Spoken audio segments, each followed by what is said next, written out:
Welcome back to the channel, everyone. Davey Deathray here. Hope you guys are having a great week so far. It is a beautiful day out there, let me tell you.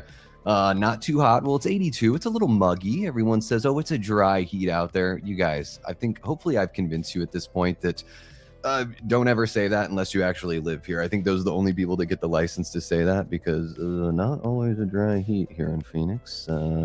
Yeah, you know, it's a lot more complex than that for sure. Anywho, why are we talking about the weather? We've got some awesome horror news to get to, guys. I know it's just a Tuesday surprise horror news stream. How about that? Kind of fun. Hope you guys dig it. What we're going to do is we're just getting to a handful of stories here. It's not going to be a big old, news dump like we had the last time that we got together. Gosh, it was probably a couple weeks ago we had the big one, and then I know about a week ago we covered a little bit of news here.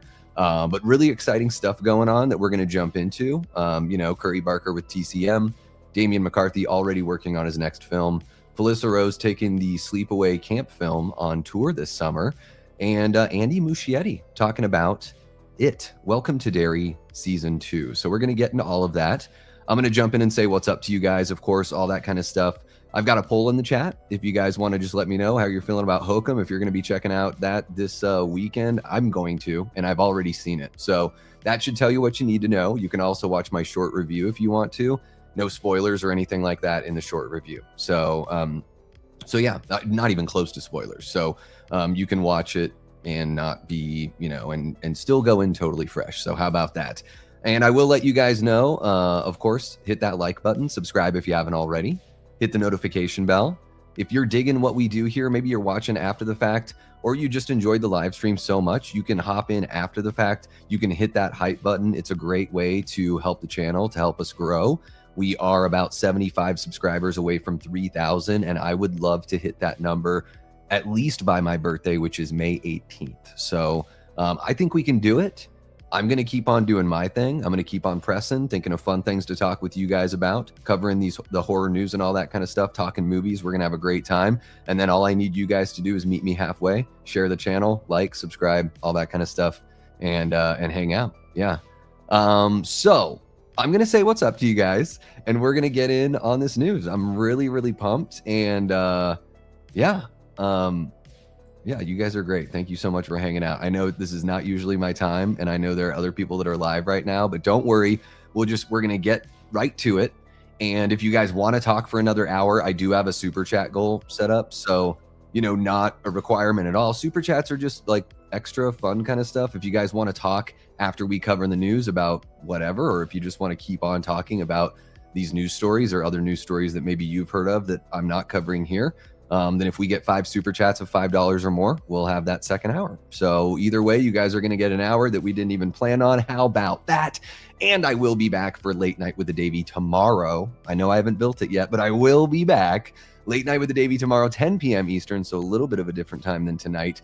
And we are going to have you guys do a live tier maker ranking of horror sub-genres. And I'm really curious about this one. It'll be fun to chat about these, and fun to see where you guys put them all. So I love the tier maker rankings. And guys, don't worry. At some point, I'm going to jump in and I will do my own tier maker rankings of the franchises and all that. I will probably just do those as pre-recorded videos instead of live videos, because when it comes to live videos, I already talk enough. So I like giving you guys a little bit of, not even a little bit, like I love the audience engagement. You guys know that that's what I'm about. I love this community. So whatever brings the most engagement is what I want to do here live. So pre-recorded stuff will be here's my ranking, all that kind of stuff. So look out for that. And, Friday, guys, I got to bring it up here. I'm going to say hi to you guys. Of course, just know that, please. Guys, Friday, halfway to Halloween marathon stream. We're raising money for St. Mary's Food Bank here in the Phoenix area. I'm going to be turning off super chats, all that stuff. I don't know if I can, it would be cool to leave membership stuff open if people want to donate memberships, but I think I just want to shut all that down.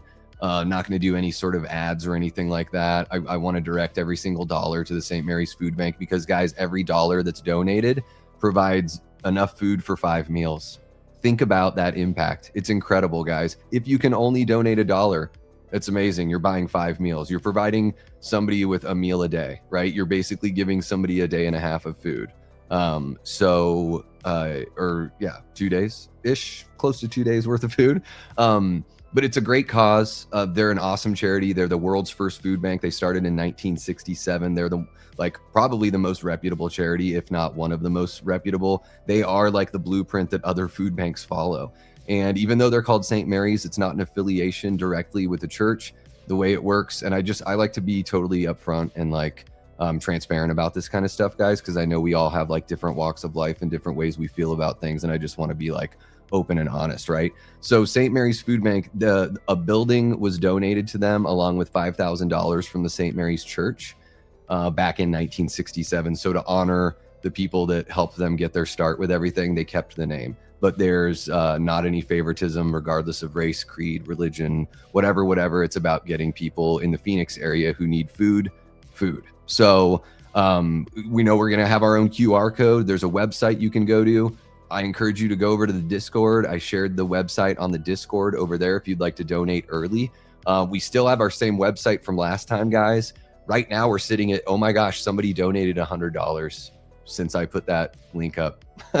That's amazing, guys. We were sitting at 838 from last year when we did this back in October, and we're at 938. It would be amazing if we could get to that $2,000 goal.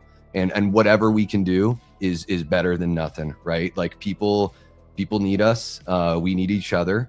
And I think what's really powerful about doing something like this is, we can kind of bitch and moan about why won't these politicians do that, or this person do that, or why aren't these people looking out for whatever. Guys, we can look out for each other. We can bypass the government when it comes to something like this. We can do something to help out our fellow Americans, our fellow citizens. Probably a lot of these people are children or vets. So we can do our part. We can do something really sweet for our neighbor. Well, my neighbor, but our global and national neighbor. And yeah, it's a really awesome, powerful thing we can do. What I'm going to be doing, guys, I know I'm on a diatribe. Just hang with me for another minute. What we're going to do, just in case you don't know what the marathon's going to be, it is going to be, I'm going to watch basically the first 5 Michael Myers Halloween movies. So we're going to watch Halloween 1978, Halloween 2 from 1981, Halloween 4, The Return of Michael Myers from 1988, Halloween 5, The Revenge of Michael Myers, God Help Me from 1989, and Halloween, The Curse of Michael Myers from 1995. I think it's 95. I was very confident about all those, but it's such a final answer. I might need a 50-50 on that, but I think it's 95. Yeah, because it's before Scream. Okay. Yeah, so we're going to be watching all of those. And I'll let you know, check this out, guys. I like Curse of Michael Myers more than 4 and more than 5, obviously. I really love it. So we're going to have a lot of fun. I'm going to need you guys to help me get through it. I'm going to be flying solo on that one. On this fundraiser stream, it's going to be a blast. Let's crush that goal. Let's get to $2,000. Let's celebrate, and let's do everything we can to help people out and show people what the horror community can do. And then, that we aren't just weirdos who like weird movies. I mean, we're definitely that. I'm fucking grade A weirdo. But we can also, we also understand the difference between, reality and fantasy and all that kind of stuff. So that's all I'll say about that one, guys. The stream is built. I'm sure that Eli or somebody else has dropped the link for the stream. If you haven't, please do. That would be great. And then you guys can set your notification bell. It's going to be 3 p.m. Eastern is when we're starting, and we're going to go for 10 hours ish. Maybe a little bit more, maybe a little bit less. We'll see. I'll need some potty breaks. So, that's just the way nature is. So, Davey, I watched your video on clickbait. You were feisty. Love it. Yeah, that was a fun one. And I was having fun with that one. And I'm glad that you guys enjoyed it. That's what that says to me is maybe I do need to interject. I pride myself on my sense of humor and all that kind of stuff. So maybe I just need to work a little bit of that into my pre-recorded videos. Sometimes when I do my pre-recorded stuff, guys, I feel a little stiff. I feel so loose with you guys. The mistakes don't bother me, all that kind of stuff. When I do pre-recorded, I beat myself up a lot. It's no secret that I'm not very nice to myself all the time. And I'm very not nice to myself in those instances. Anyways, I'm going to say what's up to you guys. We're going to get going on the news. How about that? Here we go. We got Lamontre Gillard hanging out. What's happening, Lamontre? So great to see you. Antonis Andriotis, one of our great channel members. How are you doing, Antonis? We got just Jacoby. Oh, it's just Jacoby. No big deal. How are you doing, Jacoby? We got Paula Fitzhenry, another one of our great channel members. How are you doing, Paula? We got Eli Cortez, the amazing Eli Cortez, pillar of the horror community, one of our Death Squad mods and a channel member. How about that? Thank you for the reminder there, Eli. Appreciate you. We got Lenny, another one of our great channel members. How are you doing, Lenny? So good to see you. Tia Nina, another channel member. How are you doing, Tia? We got Kim from Horror Becomes Her. How are you doing, Kim? Welcome on in. Hope you're doing well. We got Papa John loves trash. Oh, he just loves the grittiest, grimiest, traumaist of movies. Papa John, just give him a melt movie and let the guy cook. You know what I mean? You know what I mean? That's what I'm saying. That's what I'm saying. We got Princey Doo. How are you doing, Prince? Welcome on in. The perfect way to watch Curry Barker news is to eat chicken curry, rice bowl, and teriyaki. There you go. Yeah. Curry Barker, man, I am so excited for this young man. Yeah, it's just for the first 20 minutes or so, guys. So, yeah, we're gonna have some fun in here. We are gonna have some fun. We are here to celebrate one another, to celebrate horror, and to shed everything else. So let's have some fun together, guys. We got Joe from Media Poop Shoot. How are you doing, Joe? Welcome on in. One of our great channel members doing the dad thing at soccer practice. Way to be Joe. I like to see that. We got Theron the Brutal listening from the shower. No peeking. Oh, you naughty boy. You know what? I listen to stuff in the shower too. When I say stuff, I mean YouTube. Sometimes it's sports. Sometimes it's a live stream. You never know. Well, let's see what else we got. We got Aaron Click in the house. What's happening, Aaron? Great to see ya. Welcome on in. Who else do we have here before we jump in? We got Gannons. Says 78 Halloween was the one that hooked me to the genre. You know, the Halloween franchise hooked me to the genre. The first one I saw was actually Halloween 2. It was on USA Network or something like that, you know, when I was about like 8 or 9 years old. And they played Halloween 2 and then they played Halloween After. Remember when they used to do weird stuff like that on TV? This was probably like 1990, something like that. So yeah, Dick Warlock was my very first Michael Myers, and I actually got to tell him that when I met him. It was great. We got Gory Tiger. What's happening, Gory? Welcome on in. Hope you are doing well, my guy. Tia Nina dropping a $5 super chat says, so proud of you, Davey. Keep raising money for a good cause. Thank you so much, Tia. Really do appreciate you. I'm so happy that I put that link out there again today. It's amazing. It's so encouraging to see that somebody's jumped in there and thrown down a little something. You guys are incredible. The support that you guys bring. Even if there's no super chats and there's no memberships, like every time I hop into a live stream, you guys are just incredible. So I can't thank you enough. And I am, you know, sometimes we go through like, you know, ebbs and flows and ups and downs in our lives and different stages and different phases. And I'm in a phase where like I'm feeling really, really appreciative of a lot of people in my life. And I just want them to know, and I want you guys to know that I truly do appreciate each and every single one of you. Okay. I know sometimes I get a little like mushy on here, but it's just important to me to not forget that. Okay. Just give me a break about it. All right. We got Paul. How are you doing, Paul? Mr. Hot Flesh 66 said, just saw The Mummy today and it felt like Evil Dead. Yeah. Lee Cronin has a very Sam Raimi influenced shooting style. Loves to get close and uncomfortable. I love it. We got Down Is Up, Mr. Jeff, another one of our great channel members. Evening ghouls and ghoulettes. We got Nanette Blood Rose Horror Fairy. What's happening, Nettie? Welcome on in, another one of our great channel members. I just keep on saying that no matter what. I get to keep on. Yeah, I'm a mushy gushy for you guys because you're just so sweet. Okay. Are you guys ready to stop fucking around? I've been blah, blah, blahing for 15 minutes, you know? Selfish, weird, rude, actually. Let's get to some news. Guys, these tropical fruit, you know, fizzy waters, oh my God, it's just amazing. Like, do you like Hawaiian Punch? Do you like Tahitian Treat? Like, dude, get your paws, get them mitts on some tropical fruit fizzy water. It's amazing. Guys, I'll be 9 months sober in 8 days. How about that? Cool stuff. Okay, here we go. Well, when I say sober, I just mean alcohol. California sober or whatever they call it. I could probably call it like Oregon sober or Alaskan sober, because that's weed country for sure. Okay, here we go, guys. Curry Barker chats chainsaw. What do you think of my alliteration? I kind of like it. Let me do a little bit of that, and then we're going to go over here. I think we're going to try that. Hey-oh, here I am. All right, but that was terribly rude of me to like not have it lined up properly. Okay, here we go, guys. This is some cool stuff. Okay, I'm going to shake off the baddies.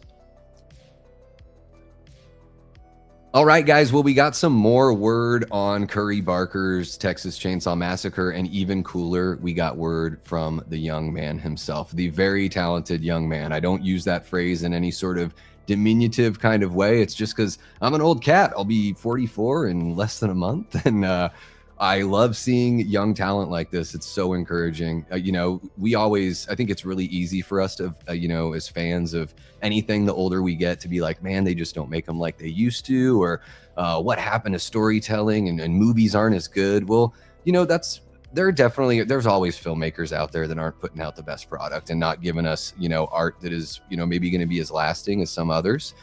But I do think that, man, Curry Barker is so damn impressive. If you watch my previous video when this announcement was made, you know that I've seen a handful of his short films. Some of them are really short, like 6 to 8 minutes, something like that. And then I've seen Milk and Cereal, which is about an hour long, and it's kind of like a found footage Scream movie almost, of sorts. It's not like they use the mask or anything. It's just got a little bit of that vibe. And every piece that I've seen from this young man and his producing and writing partner has been so impressive. He's acted in a whole bunch of the stuff, which is great. I've heard awesome things about Obsession. I'm super pumped about this. I think it's great news for TCM, because I think TCM could fucking use all the help it can get. Let's not kid ourselves, all right? Some really high highs and a lot of I'll never watch it again. So you know what I mean, in this franchise. So I have faith in Curry Barker. Let's check out what he's saying here. We've got an article from Alex DiVincenzo over at Bloody Disgusting with a headline that reads, Curry Barker promises brutal Texas Chainsaw Massacre reimagining with heart. All right, there we go. We got our guy. I mean, that's a lot of heart right there. That end pose right there, Magic Hour, beautiful stuff from the original 1974 classic. And the article says, following last week's announcement that Curry Barker has been tapped to helm a new reimagining of the Texas Chainsaw Massacre, the Obsession filmmaker has made his first public comments on the project. Quote, I love the original, Curry said of Tobe Hooper's 1974 genre-defining classic during a recent Q&A hosted by Total Film. Quote, I think that one is really raw and was really good for its time. And I actually think the 2003 remake is actually quite good too, but it could also be from there's nostalgia there. He added, quote, a lot of people are excited about the reboot, but a lot of people are like, put this thing to bed, it's all been done. And I beg to differ, seriously. I really think that the potential for that series has not been fully realized. I actually feel like a lot of the remakes went the opposite direction than it should have gone. And he continues, quote, I'm really excited to do a Texas Chainsaw Massacre that's not just about a guy chasing some people around with a chainsaw. That has some heart to it. You care about these characters and want to see them survive, and it's brutal. Now, A24 is behind the new film, which will be produced by Spooky Pictures' Roy Lee and Steven Schneider. Exerbia Films, Pat Cassidy, Ian Hankel, and Kim Hankel, who is the co-writer of the original film, which is awesome. And Stuart Manishill, hopefully I'm saying that name right. Ben Ross is there to produce as well, yada, yada, yada. We're going to, get all that other stuff. Of course, you guys know that JT Molnar is also working with A24 on a Texas Chainsaw Massacre television series. So that'll be interesting to follow that and see where that goes, if they're going to be directly connected. I would imagine they probably want to connect them in some way. But I think this news is so awesome. I'm going to put up our guy, Leatherface there. Let's get Bubba going right there. Okay. And in fact, I might even just swing it back on over to me because I'm selfish, but we'll keep Leatherface in the corner there. Yeah, guys, this is, I gave a really long lead in about how I feel about Curry Barker, so I'm not going to harp too much. I love what he's saying here. I think it's very encouraging. Let me just go back to a couple of, when he says, I really think that the potential for that series has not been fully realized, and he says a lot of the remakes went the opposite direction. So what that says to me is he really does, like, he's not jerking around, not jerking us around when he says that he's got something fresh, you know, that's going to be awesome for the franchise. Like, I think he's really got something good. I think that, you know, not even good. I would say A24 probably checked out Obsession and had a chat with him, and he made his pitch, and it probably blew their socks off, because this guy is so creative and so talented. I could keep on going on about it, but I'll just keep on following the news as everything goes. Of course, we have Obsession coming out here in a couple weeks. I'll watch that as soon as I can and talk to you guys about that. And, you know, maybe that'll sort of help recalibrate our level of excitement, or maybe what we can come to expect from, you know, Curry Barker in a feature-length film that's backed by a studio. So I'm very excited by this news. I love the original TCM. To me, it is a Mount Rushmore of classic horror, and a movie that always makes me feel like I need to take a shower after I watch it, but I love it every time. So that's how I feel about all of this stuff. I'm very curious to know what you guys think. So jump on into the comments down below. Give me all your thoughts on Curry Barker as a filmmaker, the Texas Chainsaw Massacre franchise, all that kind of fun stuff. Whatever you guys got, I want to just take the temperature of the room. So jump on down there and let me know. And I am going to jump back to the live chat and see what they've got to say. Okay, guys, let's see what you got for me. Does it seem like I'm kind of on one tonight, guys? I think I'm feeling something here that I'm really digging. There's a palpable energy, I think. You know, I'm really digging what we got here. Brian Claudio says, I'm always up to see the newest horror in theaters. The new Mummy movie was actually pretty good and intense. Yeah, I gave it 3 stars, but it's a really solid 3 stars for me. The good is really good in the Mummy. The uncomfortable moments are awesome. I think it ran a bit too long for me, but I absolutely think it's worth checking out in the theater, especially if you liked Evil Dead Rise, if you like, you know, Lee Cronin as a filmmaker. Eli says, hopefully Curry Barker gets more recognition.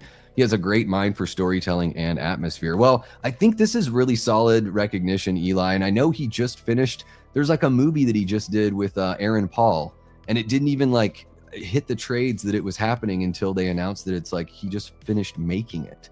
So Obsession's coming out on what, May 15th?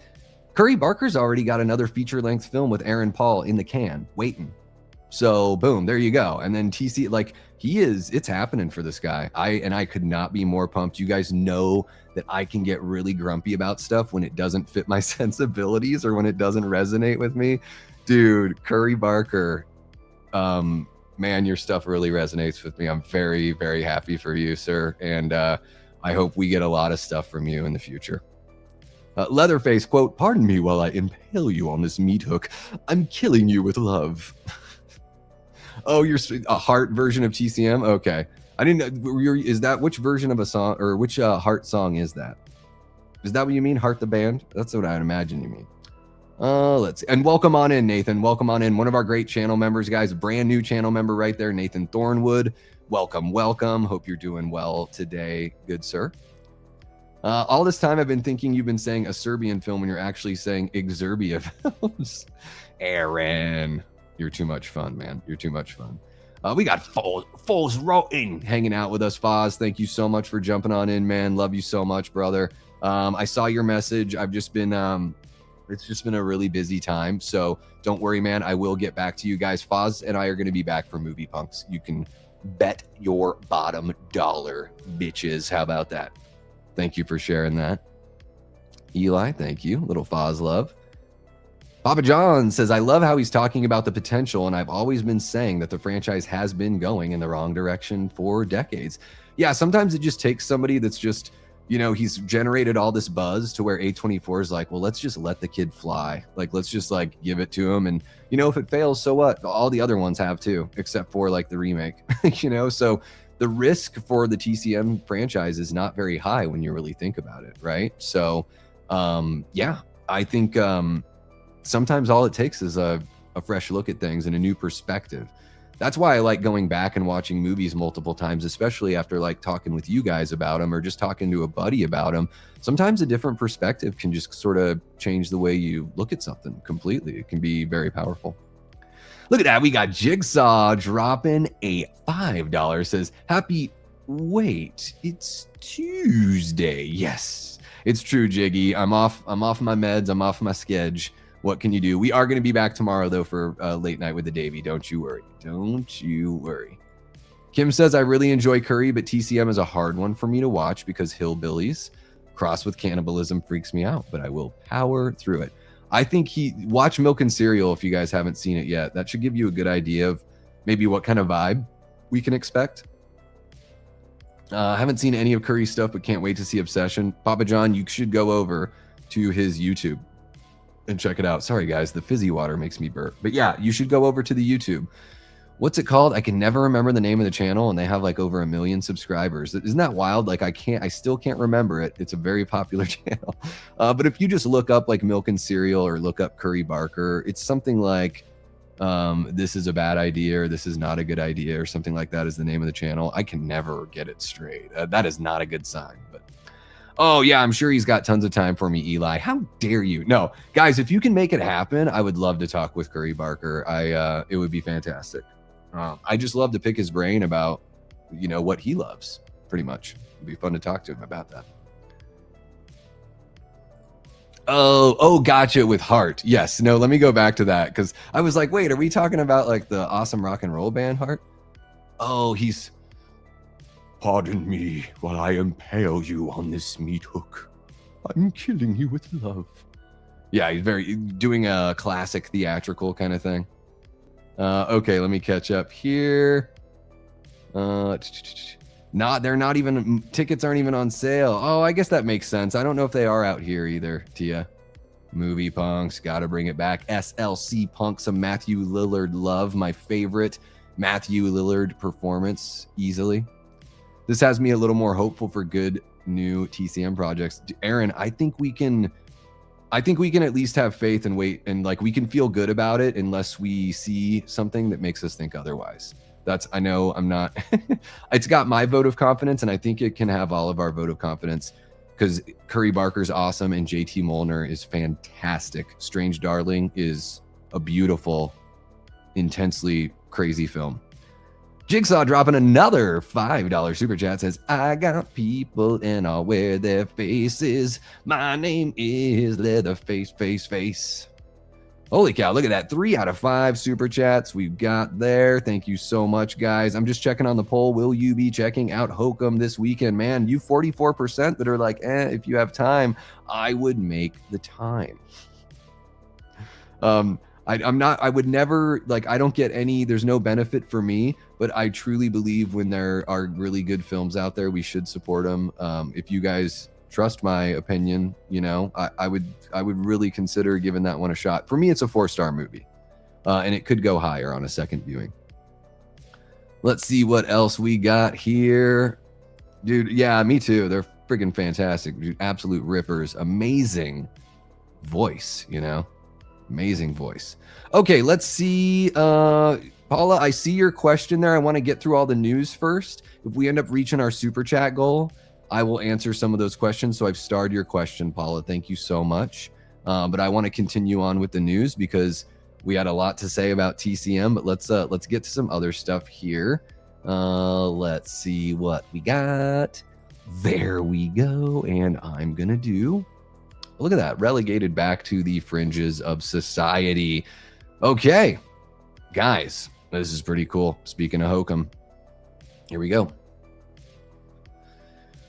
All right, folks. Well, Damian McCarthy's latest film, Hokum, hasn't even officially hit the theaters, but look at this. We've got an article from John Squires over at Bloody Disgusting with a headline that reads, Hokum director Damian McCarthy writing a new haunted house horror movie. This guy just won't stop. And I am so here for it because Caveat and Oddity were really awesome. He was just getting better and better as he was making, as he made his, went from his first to his second film. And Hokum is absolutely incredible in my opinion. So I'm super pumped to, see what he's got coming up next in a haunted house horror movie. All right. We've got the frightening imagery there from Hokum. And here we go. The article says, Caveat, Oddity, Hokum. Damian McCarthy has carved out a name for himself with a series of freaky little horror movies that have wormed their way into the nightmares of horror fans, with Hokum representing the filmmaker's most high-profile release to date. Neon will be releasing Hokum in theaters this weekend, and we highly recommend you check it out. I do as well. But what's next from Damian McCarthy post-Hokum? The filmmaker reveals in a new interview with Polygon this week that he's currently writing another original horror film. Quote, I definitely want to make more out-and-out horror film.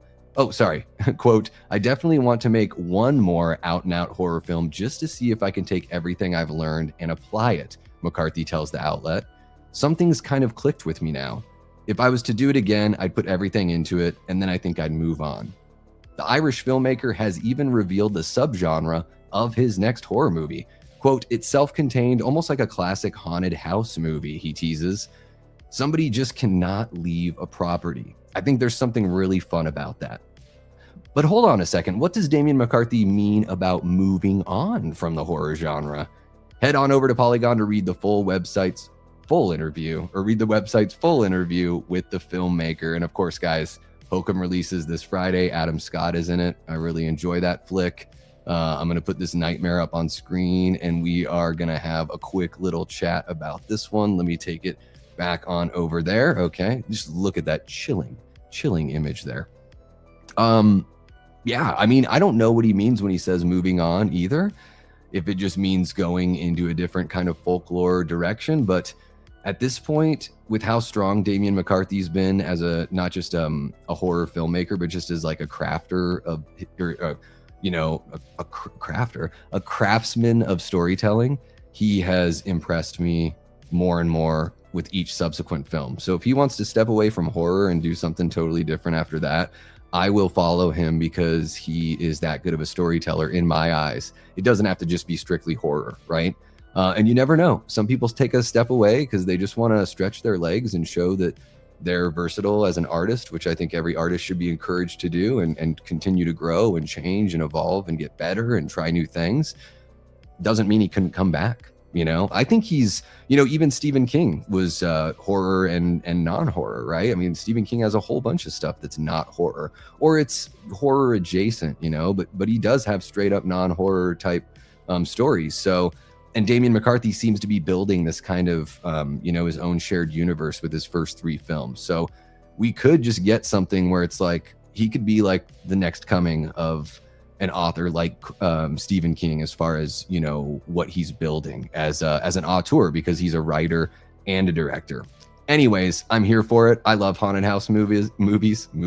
I love haunted house movies. I love slow burn stuff. I love a good like ghost that's trying to get like justice for what happened to it, like all that kind of fun stuff. I'm not saying that that's what this movie will be, but I mean, how can you not love a good spooky house story? Like it's so simple, but it's something that I think that Damian's got the ability to really give some texture to, because every single one of his movies is like you're peeling back the layers of an onion and finding even more good underneath. And that's exactly the case with Hokum. So check that out this weekend.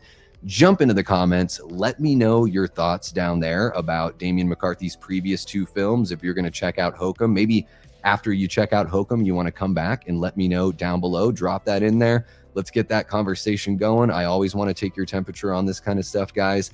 And having said that, I'm going to jump on back over to the live chat. Okay, let's see what you guys got.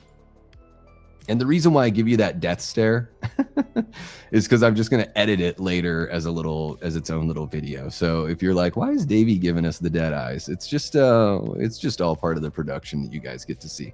How about that? Let's see here. Blu-ray Addict, how are you doing? Blu-ray, great to see you. Welcome on in. We got Sean G dropping a $5 super chat. Says you were definitely on tonight, Davey. What up, Death Squad? What's happening, G? Hope you're doing well. Hope you are doing well. Yeah, I'm feeling a good rhythm, man. It's Mambo number 5, says Jigsaw. Is that it? Did we just reach our super chat goal? You guys are incredible.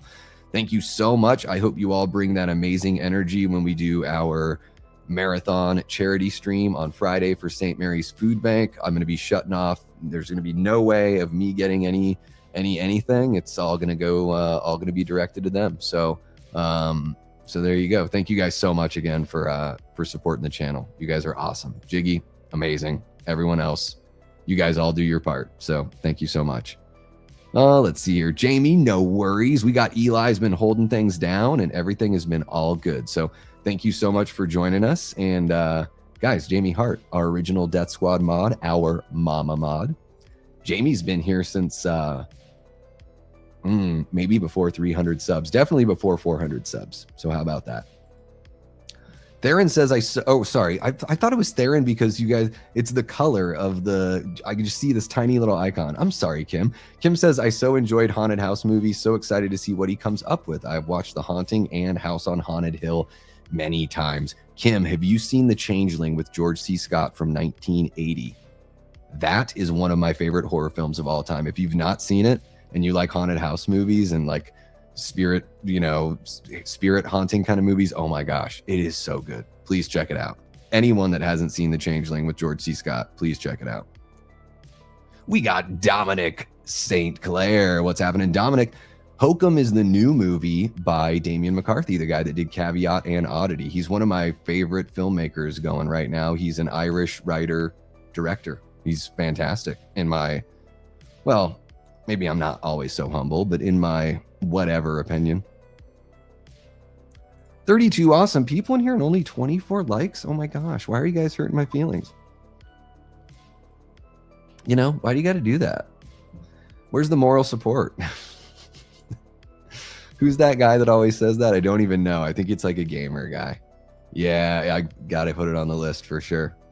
Yeah, because it was probably right around like the New Year's is when I hit 300 the year that I started, Jamie. So it was probably like right around there.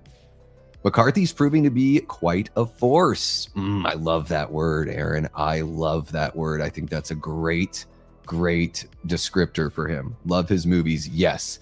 When somebody has such a clear voice, isn't it so refreshing? Like, to me, it is like that guy has, not only does he have good ideas and the structure and the technical aspect are great, you can feel the confidence in what's on the page, and then you can feel how he elevates what's on the page with what he does behind the camera. It is just, it's the kind of stuff that makes my pants tight and gives me tingles all over. What can I say? Spank that like button or it's the dungeon for you. I don't know why I turned it into a pirate thing, but I did. Thank you for the reminder, Jiggy.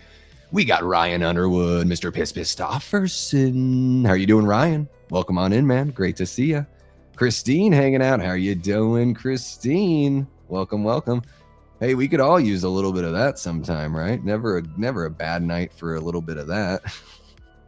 Okay, guys, what else do we have coming up here? Ooh, this is gonna be a fun short one, guys. This isn't one we need to spend a lot of time on, but I think it'll be cool for some of you who may live in some of these towns.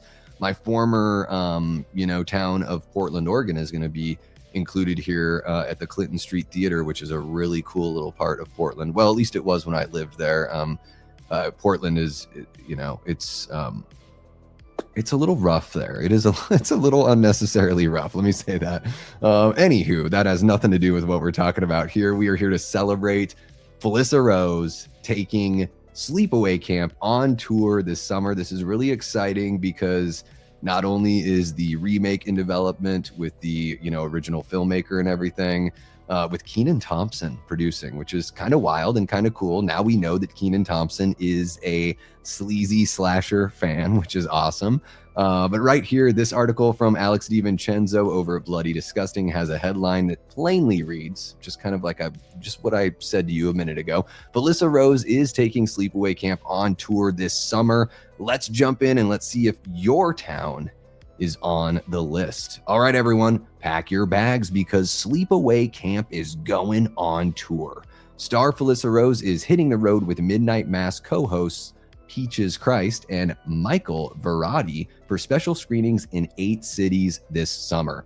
In addition to the 1983 slasher on the big screen, each evening includes a drag performance, a live conversation with Rose, Christ, and Verratti, and an 80s camp costume contest with audience participation. This sounds like a friggin' blast. And a live stage presentation complete with drag performances. Oh, it looks like they just accidentally left some of the article in there that was supposed to be edited out. No worries. We got you, Bloody Disgusting. We love what you guys contribute to the community. Thank you so very much for being a reputable and trustworthy source. So let's take a look at the tour dates here, guys. There it is. June 24th, they got Seattle. The day after, they're out in Olympia.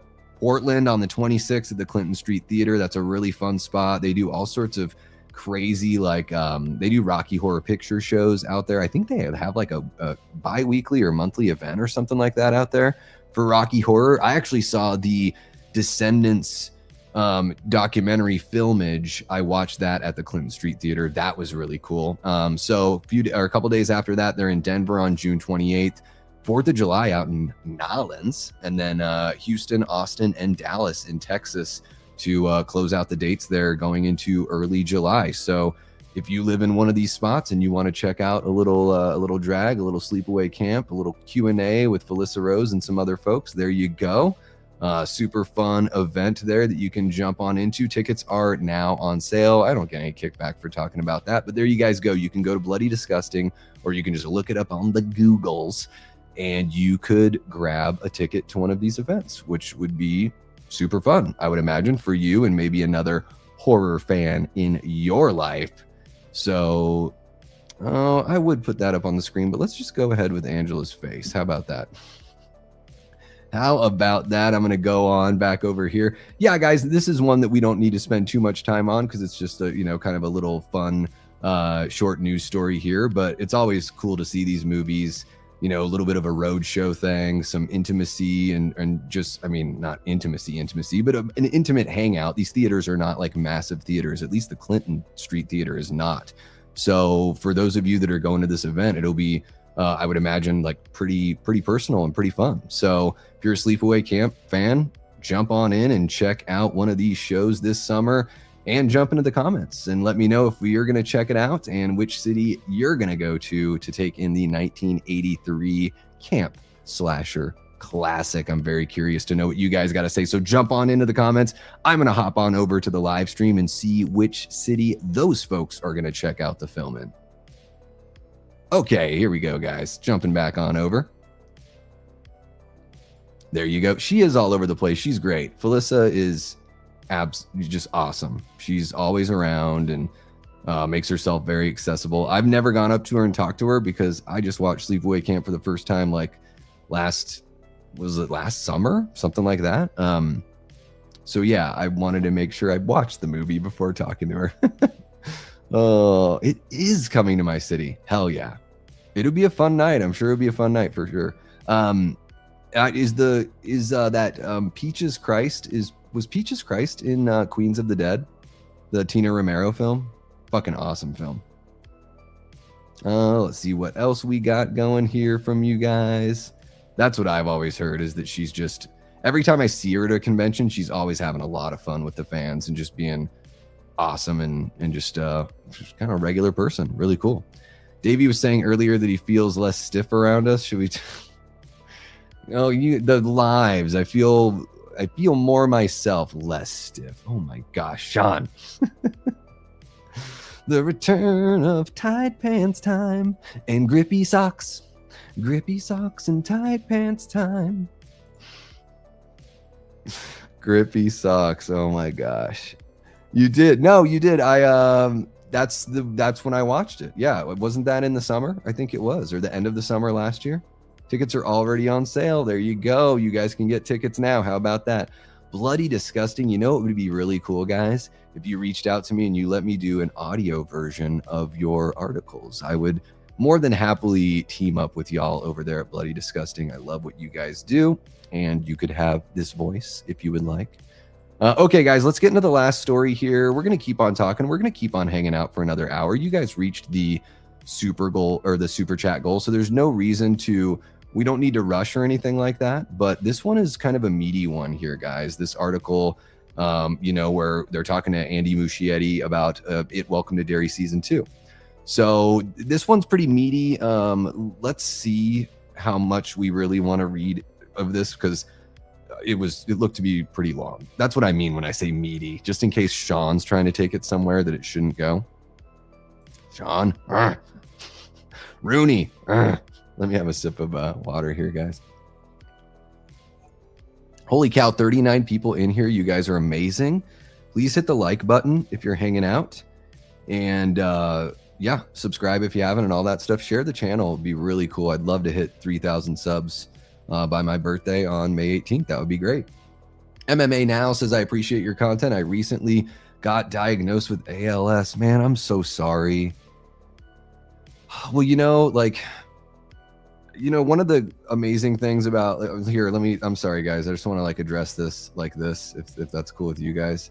One of the things that like when I got into doing content creation and stuff like that, you always think about like, oh, I'm going to connect to people, like, or I'm going to connect with people. I'm going to get to like share my passion for film. Like I'm going to get to, you know, make friends and develop these relationships and stuff. And it's like, you know, sometimes, or like in those moments, I never thought like, you know, that, hey, what I do here, what we do here as a community really can offer and provide people with like a break, with some respite from, you know, whatever they're dealing with in their lives. Maybe it's like a stress within the family. Maybe it's stress at work. Maybe it's, you know, something more serious like an illness or something like that, or a chronic illness. You know, we've lost community members here. You know, we lost our guy Raymond Malaber, you know, gosh, a year and a half ago, was it? I don't want to get that wrong, but it just, time is an interesting thing when you do this content creation thing. But you know, those are the things you don't really anticipate, but it's like again, it can be a really powerful and really beautiful thing to just be able to provide somebody with a little bit of a break, or something that just makes a moment or an hour or an evening easier to get through. It is a privilege, like to be able to be a part of that. Absolutely. So MMA Now, thank you so very much. Thank you for hanging out. Thank you for the kind words. Thank you for being like vulnerable and open. You definitely didn't have to share that. Dude, you got every single person's support here, myself and everyone in the chat. So please feel free to keep on coming back, and man, whatever we can do to provide some good, how about that? We'll do what we can. And yeah, we got to be here to celebrate the wins and celebrate the good times, and that also means that we've got to be here to pick one another up. Okay, you guys have picked me up so many times, and we've picked each other up. You know, you know, let's just keep that up. How about it? You guys are great at it. I don't need to sit here and lecture you, but feels good to be there for other people, or at least I like that. So anyways, let's talk about, I don't mean anyways in any sort of dismissive way. I just mean like, we'll get back to the news, but and that's amazing too that you've got that support, man. So say hello to your wife, to the missus from all of us over here. And yeah, man, you're not alone. Okay. All right. You are not alone. We got Mark from Tales from the Shelf jumping on in. What's happening? Mark, welcome.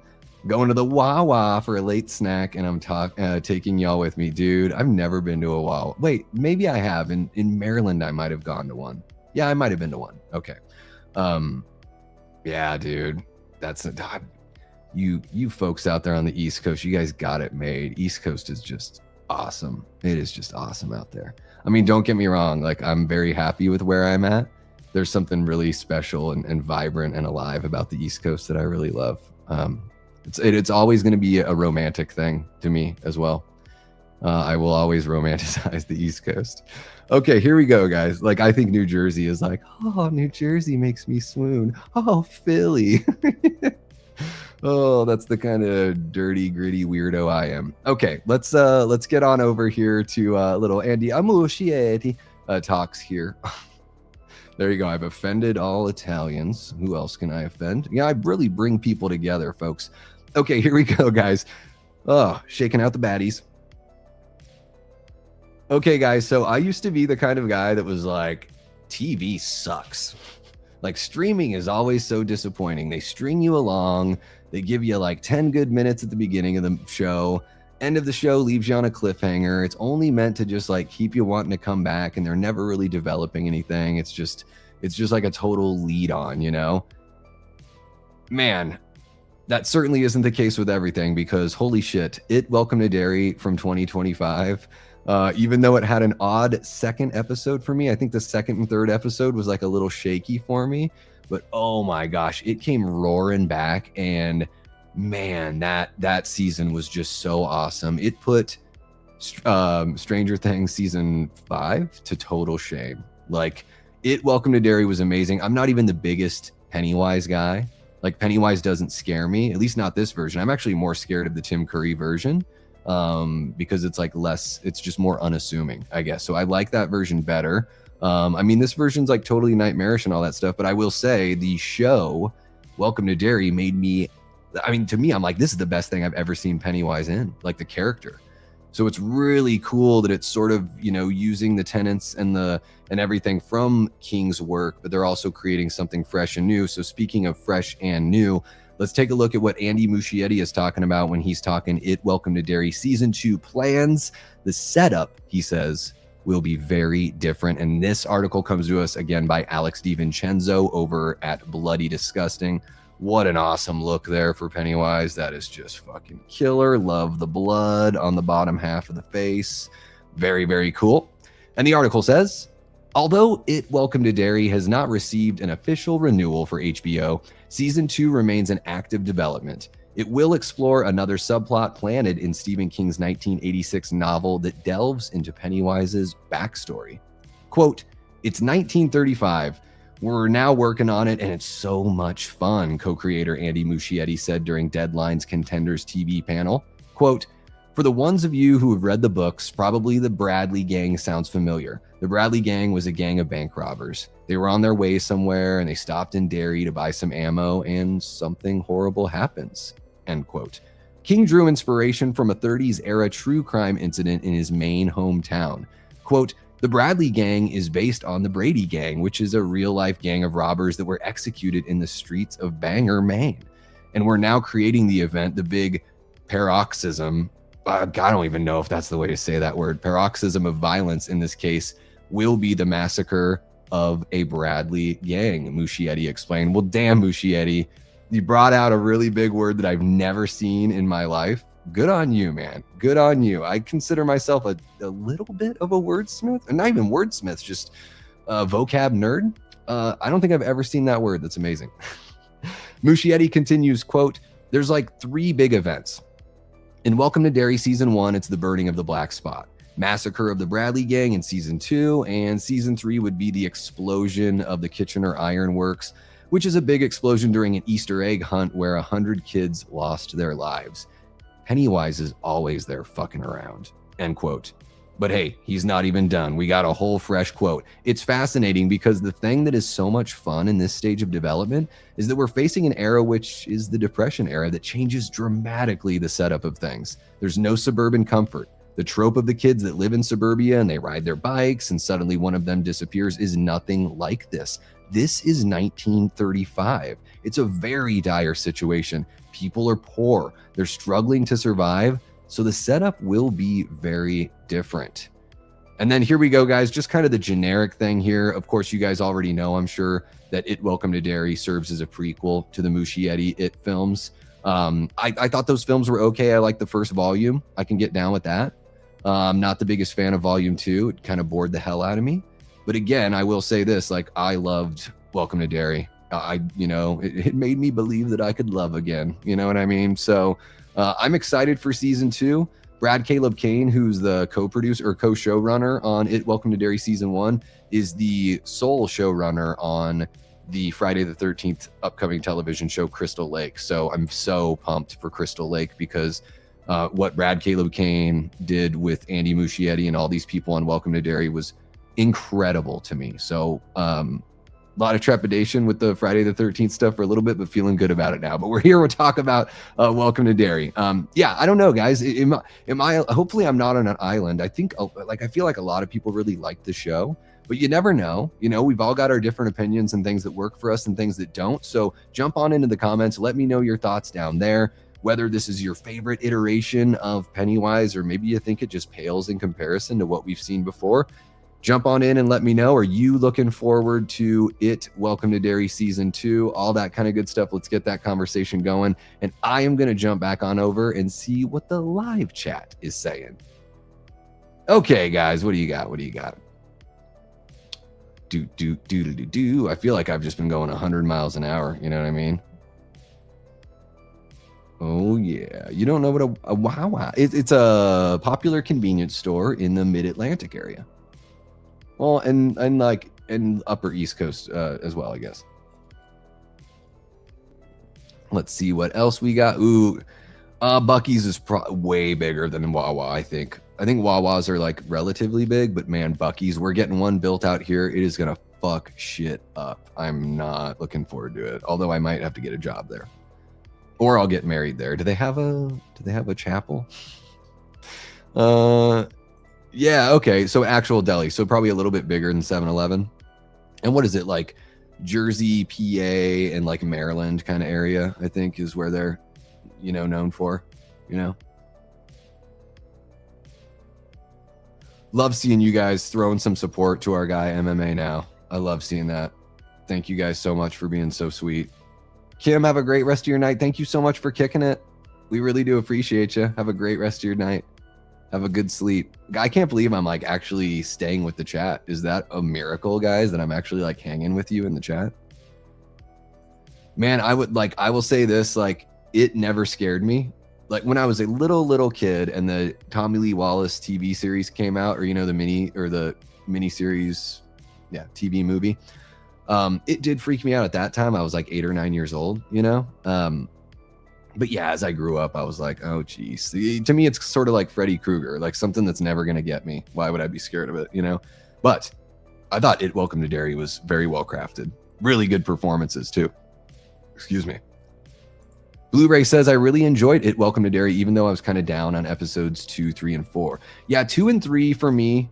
2 was like, and then 3, I was like, oh no. And then from 4 on, I was like, I thought they were like banger, banger, banger, banger. I really, really enjoyed them. Have a great night, Nanette. I'm sorry you're not feeling well. I hope you get some good rest and wake up feeling better in the morning. No, that's Wally World is the nickname for Walmart. Yeah, Wawa. It's just one of them regional things. One of them regional things. And by the way, welcome on in, Ben Grimm, one of our great channel members, guys. We love Ben. Ben B. Lurkin. That's my nickname I gave him. You can get married next to the shelf of beaver nuggets. Sweet. I might marry the shelf of beaver nuggets. Oh my goodness.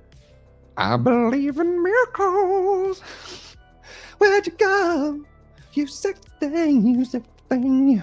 I believe in miracles.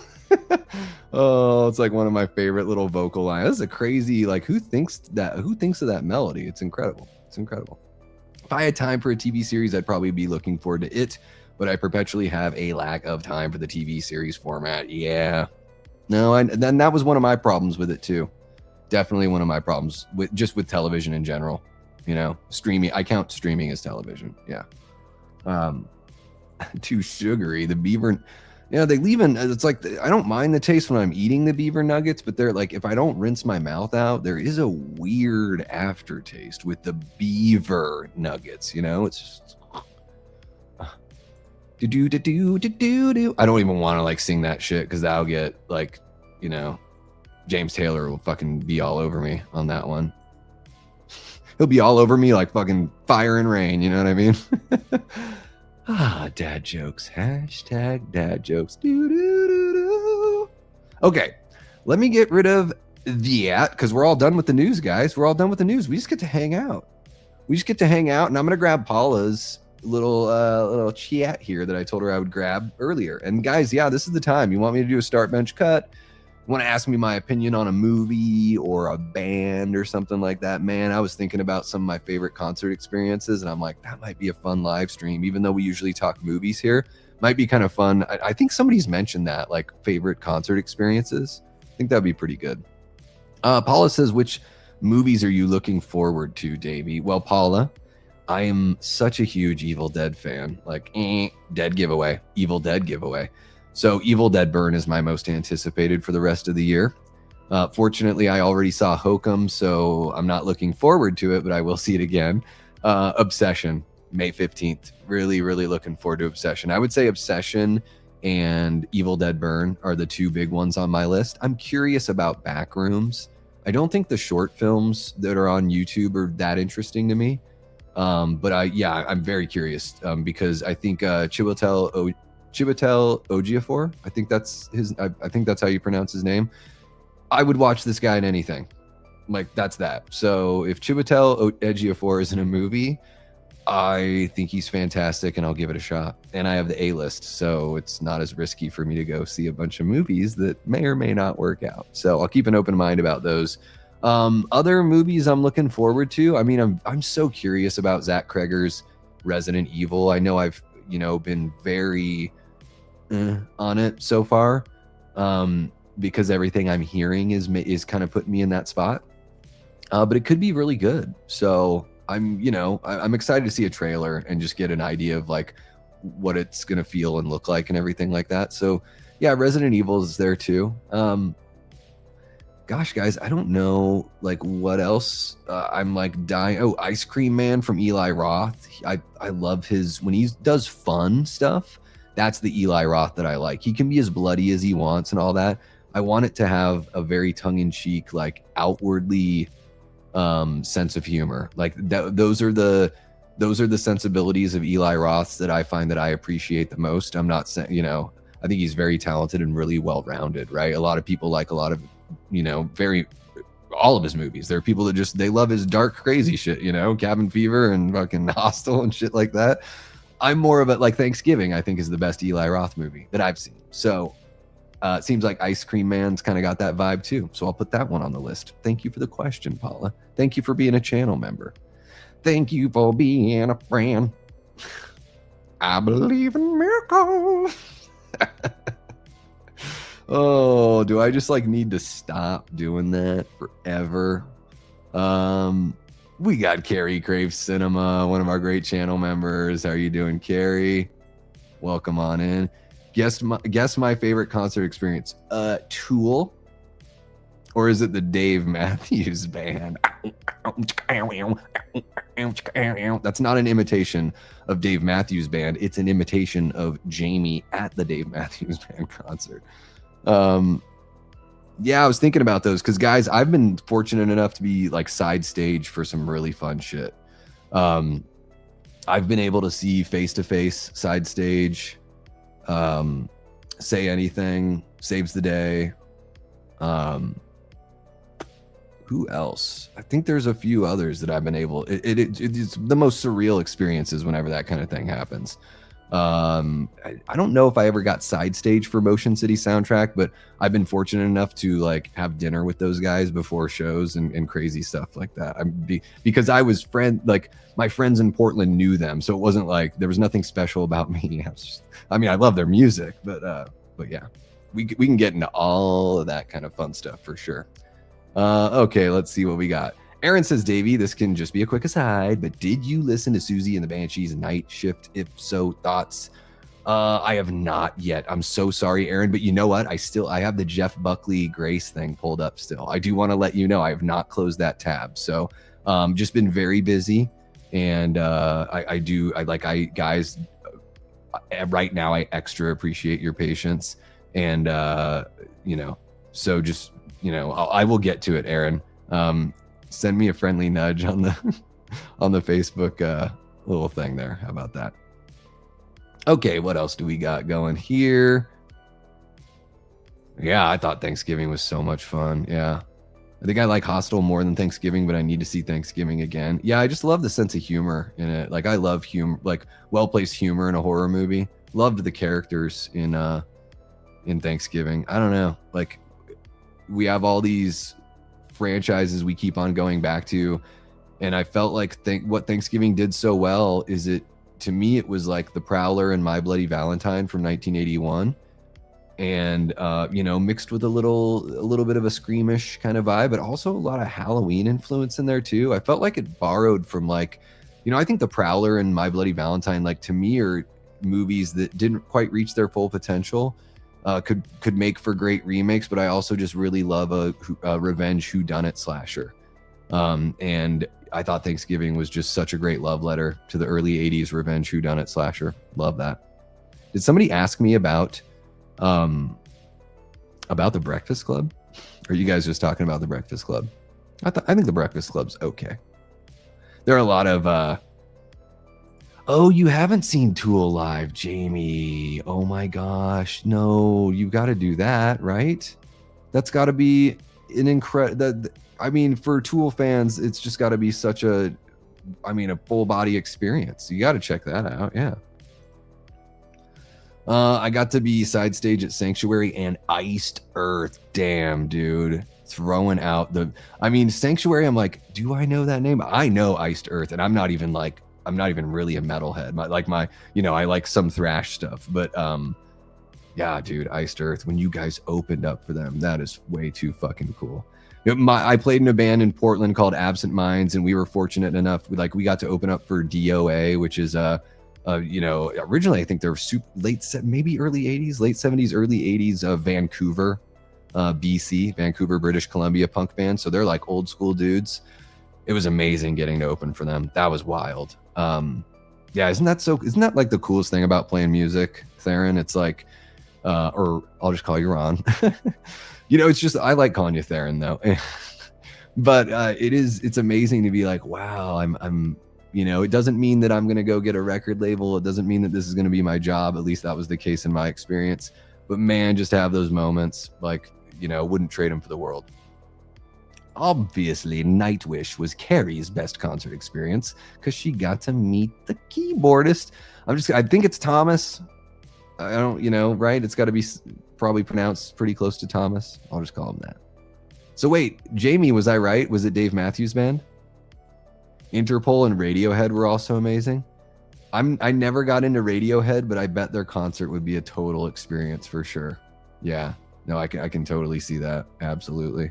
I mean, guys, I've always appreciated Nine Inch Nails' music, but I never did the deep dive. I'm not going to sit here and be like, I'm like a big fan. I do love a lot of the music that I've heard, but I don't feel like I've earned that badge or that stripe or whatever. But man, seeing them in March, I had no idea that Trent, when he does his soft stuff on the piano, he sounds so much like Elvis Costello, who's one of my favorite singers. So I was just blown away at how good they were. And you know what? It was a moment for me to take a step back and be like, dude, you're always complaining about mainstream this and mainstream that, man. But some of these people, they still bring the A game talent and the effort, across the whole board. A game talent and effort with writing, with the stage show, with the live performance. They really give it to you. Not in a filthy way. Come on, guys. Sean. See, I didn't care for My Bloody Valentine, so that might be why I don't care for it. Well, but I would say Thanksgiving is a far better movie than My Bloody Valentine. It's slicker, it's got better performances, it looks better, it's got a better ending, it's way better paced, it's got better humor. There's just something folksy about the original My Bloody Valentine that I really like. I enjoy it quite a bit. But I still feel like My Bloody Valentine has never reached the potential. I think Blumhouse got the rights for it. I think last year that news came out, probably last February. And I think that I think a remake, at any point they could remake it and turn it into a franchise. I think there's untapped potential with My Bloody Valentine. I love the way the Harry Warden look, even though it's, I don't want to spoil it for anyone that hasn't seen it, but the minor look, I love it. Davey, I have a cousin who, when he was about 4 years old, misheard the lyrics and would sing, "I believe in nickels." Well, you should believe in nickels. They do exist. I believe in nickels. Where'd you go? You sexy change. You sexy change, you. Too funny. We got Nightmare Files hanging out with us. What is happening, bud? Great to see you guys. If you do not subscribe over to the Nightmare Files, what the heck are you doing over here? What are you doing over here? You got to get on over there. Show the guy some love. Great stuff over there. Welcome on in, man. Welcome. Didn't mean to click your thing twice. Sorry. Awkward moment. Senior moment from Davey. Even I've seen Tool live, chimes in Ben. Look at this. People just rubbing it into Jamie Hart. Oh my gosh. Jamie, what are you going to do about this? You can take that? Are you going to take that? We got Shax SCB in the house.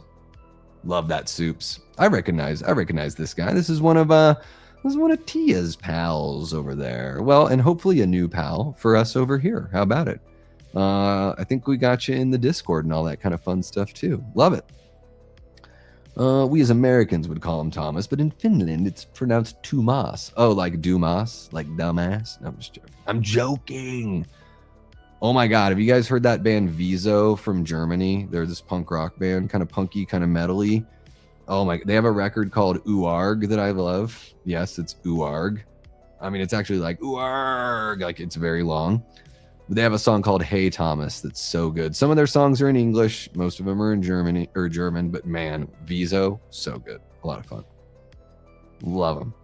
My bosses at the record store I work at are in a band that shared a bill amongst others with Mastodon. Damn. I got to see Mastodon live like 15 or so years ago in Portland in a pretty small venue. It wasn't, it was the Roseland. So it's probably like 2,000 people. Maybe three, but not like an arena. It was incredible. Oh my God, they played for so long. I was like, I'm so tired, guys. Why do you got to play for an hour? Guys, don't play longer than 40 minutes. I don't want to see my favorite band play longer than 40 minutes. I shit you not. Just give me your best shit and get the hell out of there. Furthest I've traveled for a concert or show would be Philadelphia. Right? Because I haven't been to a show in New Jersey, I don't think. Yeah, Philadelphia. I was living out in this same area, Phoenix area, back in like 2008. I just gone through this breakup, you know, all this kind of stuff. And this band Paint It Black from Philly was putting out a record called New Lexicon, which is one of the greatest hardcore albums I've ever heard in my life. Dan Yeeman is amazing. He was in Lifetime. He was in Kid Dynamite. He is a doctor. He is a psychiatrist for at-risk teens. He is a stroke survivor. His wife left him when he was recovering from a stroke. And when he came out of the stroke, he started Paint It Black. And even though he played guitar and just screamed in the other bands he was in, he decided, no, with Paint It Black, it's going to be like Black Flag on crack. I'm going to write the songs, but I'm just going to sing. And his presence as a vocalist was just absolutely incredible. And so they did a record release party, and Jade Tree Records let them give out their album to everyone that went to the shows. And the shows were at the First Unitarian Church in downtown Philadelphia. Classic, storied venue for punk rock. Like the First Unitarian Church, they just call it the church. And anyone has played there. So they did a whole weekend of shows. It was incredible. I got to see the Marked Men from Austin, Texas, like twice. I got to see the Hope Conspiracy. It was absolutely gnarly watching those guys. Paint It Black played a set every single night. I got to hang out with Mikey Erg. I got to see Algernon Cadwallader and the Unlovables at a house show in South Philly. This weekend was nuts. I met this girl from Virginia, and well, I'm not going to say what happened there, but wow, it was a lot of fun. Miss you, babe. Man, it was just incredible. It was an incredible weekend. I love Philadelphia. I'm a Redskins fan and all that, and I'm a Yankees fan and all that, but man, I just love the cities on the East Coast. I got no hate. I'm going to root for my team against yours, but I got no hate. I think Philly is, and I call it Philly because I've got such an affection for it. Every time I've been there, I've had so much damn fun. The city has always treated me well. And yeah, I would love to get back. I always have a good time in Philadelphia. So that's the furthest I've traveled for a show. Okay. I'm really on one. How about that? I remember Rockfest 99 in Portland, Typo Negative, Megadeth, and Rob Zombie. I was 13. Man, that show kicked ass. Oh yeah, you are just, I just figure we're like the same exact age, but yeah, you're just a little bit younger than me. Yeah, dude, that sounds amazing. Typo Negative, Megadeth, and Rob Zombie. Rob Zombie should be like, I would imagine he'd be really fun live. I love Megadeth. I've been able to see them 3 or maybe 4 times. Oh my God, every single time. I think Megadeth's the greatest metal band of all time. Like, I mean, to me, that's all I need. It's not the end all be all. And metal is very rich as a genre. We all know that there's like an infinite amount of subgenres in metal. So it's a very textured, very rich genre.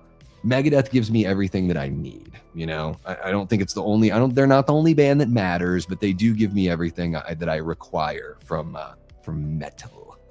I prefer My Bloody Valentine over Thanksgiving, but I'm just splitting hairs. I love them both. Yeah, Thanksgiving was just, I wanted to get up in my seat and cheer. I was able to see it at a press screening, and I was like, oh my God, this movie makes me feel like I'm alive. It was incredible. My Bloody Valentine is great, easily a top 10 slasher. I really dig it, but I totally get it. It's got pacing issues. The Prowler has pacing issues as well, but I love the Prowler. Love the way the killer looks. I think the Prowler needs a remake. Be perfect. Jamie says, I haven't been to many concerts in my life, just a handful. Debbie Gibson, Cheap Trick. Dude, that's got to be amazing. 10,000 Maniacs, awesome as well. The Fugees, Busta. I'm Michael Myers. Rhymes. Cypress Hill, you weed junkie, Jamie. Dave Matthews, New Kids on the Block, and the Backstreet Boys. All right. Backstreet's back. All right. Miss the movie talk. Now we're just at, yeah. You can always scrub on back there, Shacky. Feel free to scrub on back there, Soups.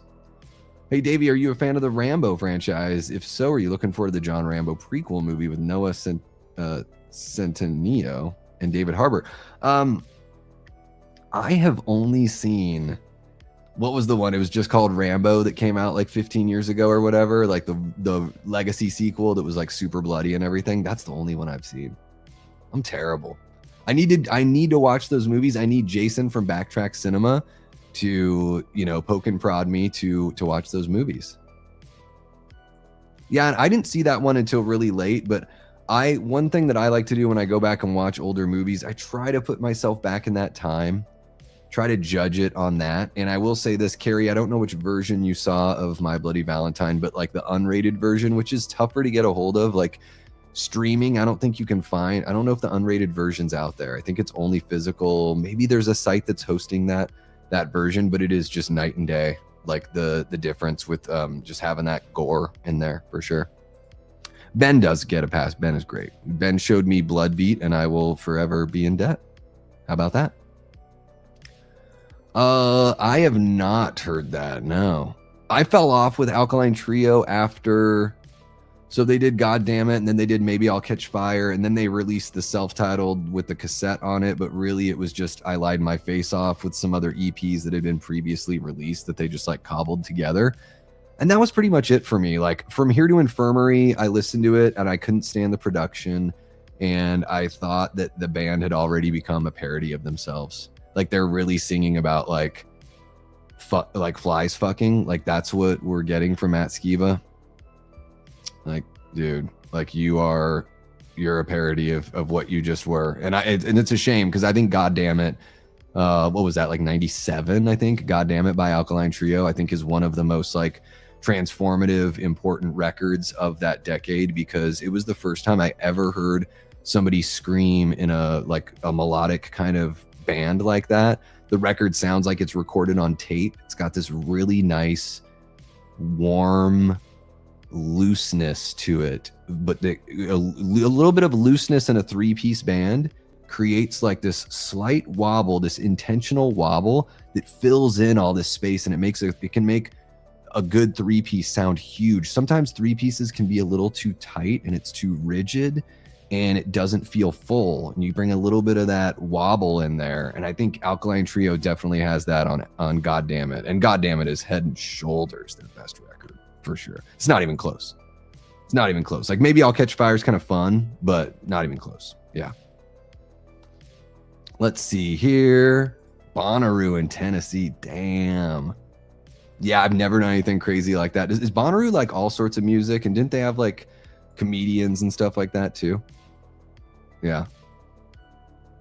Let's see what else we got going on here. Playing in bands around the Dallas area for a long time. I feel like I was the only one around that never got to hang out with Dime. Damn, dude. That is such a tragedy. That is so heartbreaking. What a loss of such an awesome talent, man. was such a like fucking pointless point. I mean, no death is good. That kind of act is it's just so sad. No matter who it's happening to, I'd never wish that kind of thing on anyone. Terrible. Crazy statement. You've only seen one. Well, I'm not trying to make a statement. It is just what it is. I don't want to lie about having seen the Rambo movies, Eli. I can't do that. Come on.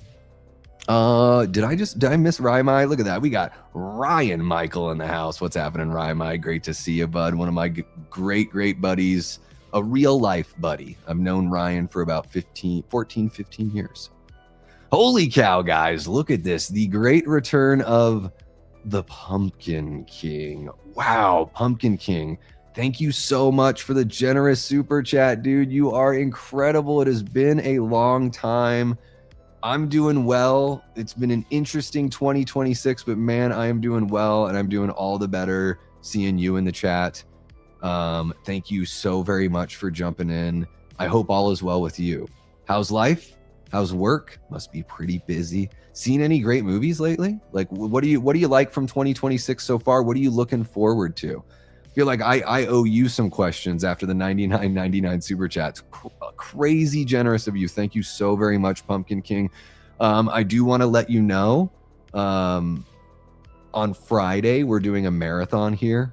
I'm going to be watching 5 Halloween movies, and all super chats and stuff will be turned off, but we're going to be raising money for the St. Mary's Food Bank. So just to appeal to your like very, very kind nature, I so appreciate you throwing the 99.99 here. But if you want to show up on Friday and help feed some hungry people in the Phoenix area, every dollar that gets donated makes 5 meals. And guys, another thing I didn't say about that is a lot of employers will match. So on that website, I think you can like search for your employer and see if they'll match you on a donation, which could be really cool. How about that? Pumpkin King, thank you so much, man. That is incredibly generous. It's so awesome to see you. And yes, it's been a minute. It certainly has. Halfway to Halloween, Pumpkin King. We're pretty much there. Blu-ray says, do you like Big Bang Theory, Community, or 2.5 Men? I never watched those. I've seen some 2.5 Men, didn't really get into it. I don't know if I've seen a full episode of Community or the Big Bang Theory. Very selective about sitcoms in certain eras. I'm so not familiar with the sitcoms. Like for me, it's like 80s, 90s is kind of like my bread and butter for sitcoms, like Seinfeld, Roseanne, The Simpsons, Home Improvement, stuff like that. Head of the Class in the 80s. Yeah. Dude, Pumpkin King is serious. Pumpkin King is the GOAT. Not the GOAT from Black Candles, but Pumpkin King is the GOAT. First Blood is a must-see, incredible, and so different than all the rest of the other movies. Yeah, a lot more of a personal story, I would imagine, based on that novel. I really do got to see these Rambo movies. I know, the red super chat. It's just incredible to see it. Guys, Pumpkin King was hanging out a lot during the Halloween the Halloween time last year. And as I understand it, just a very demanding job. And Pumpkin King likes to jump on in whenever he can pay a visit. And man, just wow the friggin' room. Yep, Pumpkin King is back for the attack. We got Shannon from Talking Star Wars, one of our great channel members. What's happening, Shannon? Welcome on in. Let's see what else we got going. Dropping the hammer. Yeah. Oh man, you know it. Don't think I've seen any Rambo movie in its entirety. Yeah, I've just got the one. And I just remember it being really violent and really awesome. We got Billy Judd in the house. What's happening, Billy? So great to see you, man. Welcome. Thank you for sharing that, Eli. Yes. Guys, that's the link so you can set the notification bell. Again, it's not required to show up and donate. But like I said, even $1 helps, right? So where are we at on that donation site? Last we were at 938. We still have the same site from last time, guys. Let's see if we can hit that $2,000 goal by the end of the day on Friday. That'd be something to really celebrate. Thank you so much again, man. I hope all is well with you. I hope 2026 is rocking along. You you don't always have to throw down the hammer, but love seeing you whenever you're available to come hang out, of course. All right, what else do we got going here? We got Rick B. Jammin, dropping a $5. Thank you so much, Rick. Thank you so very much, man. You guys throwing out the super chat love. We met that super chat goal and we're still cruising. And look at it, you guys leaving the likes on the super chats and everything. I love seeing that. Thank you so very much for being supportive of everyone in the community. I'm going to close this poll out, guys. Will you be catching Hokum this weekend? We got a tie. We have a 36% tie unless the final answer, is that your final answer? Changes everything. So let's take a look. What do we got? Oh my goodness. Come on, YouTube. Get your shit together. It's Becker 403. Will you be catching Hokum this weekend? 36% of you said absolutely, can't wait. 36% of you also said if I have time. 23%, are you guys just messing with me? Said, what's Hokum? And 5% say no, looks boring. Well, fair enough. 42 votes. Thank you so much to everyone that voted. You guys are awesome. Really do appreciate you. Let's see what else we got going here. Exactly. Pumpkin King is the GOAT. Yes, very demanding. However, I do love to unwind listening to the smooth ramblings of Davey Deathray. Oh, well, I've been live like crazy lately. So yeah, even if you can't catch the live stream, Pumpkin King, I hope maybe you get some entertainment from some of the replays out there too, for sure. Who's my least favorite actor of all time? Mine is David Hasselhoff asks Blu-ray Addict. Favorite actor of all time. Dude, that is so tough. Like, I love Paul Giamatti. I think Edward Norton is really, really good. It is so tough to pick a best favorite actor of all time. Oh, I don't know. I might have to say Bruce Campbell. I love seeing him in anything. It brings such a smile to my face. Might have to say Bruce Campbell. You can't hassle that off. No, never.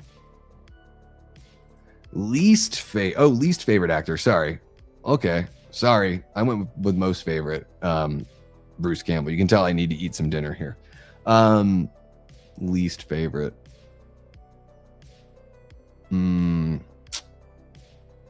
There was a while there where I thought Marlon Wayans was a charisma vacuum, but then he was really good in Requiem for a Dream. It was just that when he was trying to be funny, he sucked the funny out of the room, but he's great in Requiem for a Dream. Least favorite actor. I don't know. Am I that mean? I'm trying to think of somebody that's just terrible. Maybe I need to go to Mystery Science Theater. I don't know. I don't know if I have a least favorite actor. That's a really tough one for me. Maybe there are certain actors where I get like a little icky just looking at them. I don't know, but I don't. Least favorite? I don't know. I don't hate on anyone that much. I don't think I do. Maybe I do. You guys tell me. Do I hate on somebody that much that's an actor? So, okay, yeah. I mean, she's not great. Is she my least favorite? She's so innocuous, right? How many movies was she really in? So it's like, yeah, I'm trying to think of somebody that kept on popping up and stuff that I just couldn't stand. And I don't know. Jessica Alba, I don't think is very good at acting. I don't know if she's my least favorite, but I don't think she's very good. I don't know who I'd say is my least. Probably all four women in Ghostbuster stories. Oh my God. Well, Leslie Jones is pretty, there are times where she cracks me up on SNL. That Weezer skit is amazing. I don't know if she's really cut out for the film kind of thing, you know? It is. I have a tough time being mean in that, or I don't know about mean, but just, I don't know. Yeah, I don't have a hard on. I'm just hard on him as far as I think Jensen Ackles is terrible. Okay, there we go. Jensen Ackles. Him and Jessica Alba can just get out of the movies. You guys are beautiful. Jensen Ackles, Jessica Alba, beautiful people. Go make some beautiful babies, whatever you want to do. But you can't act. So, let's just leave it to the big boys and the big girls that have got the chops. How about that? Thank you, Jamie. Thank you. I appreciate that. Try not to make things negative here. Oh my gosh, look at this. Shannon from Talking Star Wars dropping a $5 super chat. Thank you so much, Shannon. She says, I don't know if you ever saw Darkman, but I believe there's a deleted scene where Bruce Campbell is Darkman at the end instead of Liam Neeson. Yeah, that there's like his walkaway scene is Bruce Campbell. You know, I've never seen Darkman. I'm a huge Sam Raimi fan. I have no excuse for not having watched it. Maybe we need to watch it in the Discord sometime pretty soon. It is on my watch list. Guys, I'm trying to watch 365 movies I've never seen before this year. So far, I've seen 127 movies this year that I've never seen before. So I'm going to keep that rolling. Darkman will be on the list. Thank you so much for the $5 super chat, Shannon. Maybe we'll do Darkman like on a weekend during the day, so everyone that's on the East Coast can slide it on into their schedule. Paula, I must have missed your question. You're going to have to ask me again. Thank you so very much. Let's see here. What else do we got? How can you not like Dina? Oh, Dean Winchester. Right. Yeah, I was like, I'm trying to remember because I don't watch the show. Like Dean Winchester. Yeah. I don't know. I think Jared Padalecki is the more talented one between those two. I know. I've got no excuse. Well, I've got nothing to hide. So if I haven't seen a movie before, I will just be honest about it. Yeah. I know I need to see it. I love Sam Raimi, and I know it's a problem that I haven't seen it. A million apologies. Please forgive me. Please forgive. Oh, I did answer that, Paula. Yeah, I don't know if you were in the room or not. I'm looking forward to Evil Dead Burn, Obsession. Backrooms has me kind of curious. And then what was the other big one? Resident Evil. I'm very curious with Resident Evil because I am so lukewarm on Kreger as a filmmaker, and you know, I'm not liking what we're hearing about Resident Evil so far, but I'm always willing to give it a chance. So very much looking forward to the trailer to see, you know, how we're going to feel. Oh, and then Ice Cream Man was another one. Eli Roth, Ice Cream Man. Yeah. I know, Shannon. It's okay. You guys are allowed to fire me. I mean, really, like, if you guys aren't here, there's no show. So, yeah. You are actually allowed to fire me. No worries at all, Paula. I didn't know if there was another question. And then I understand that sometimes people step away or whatever.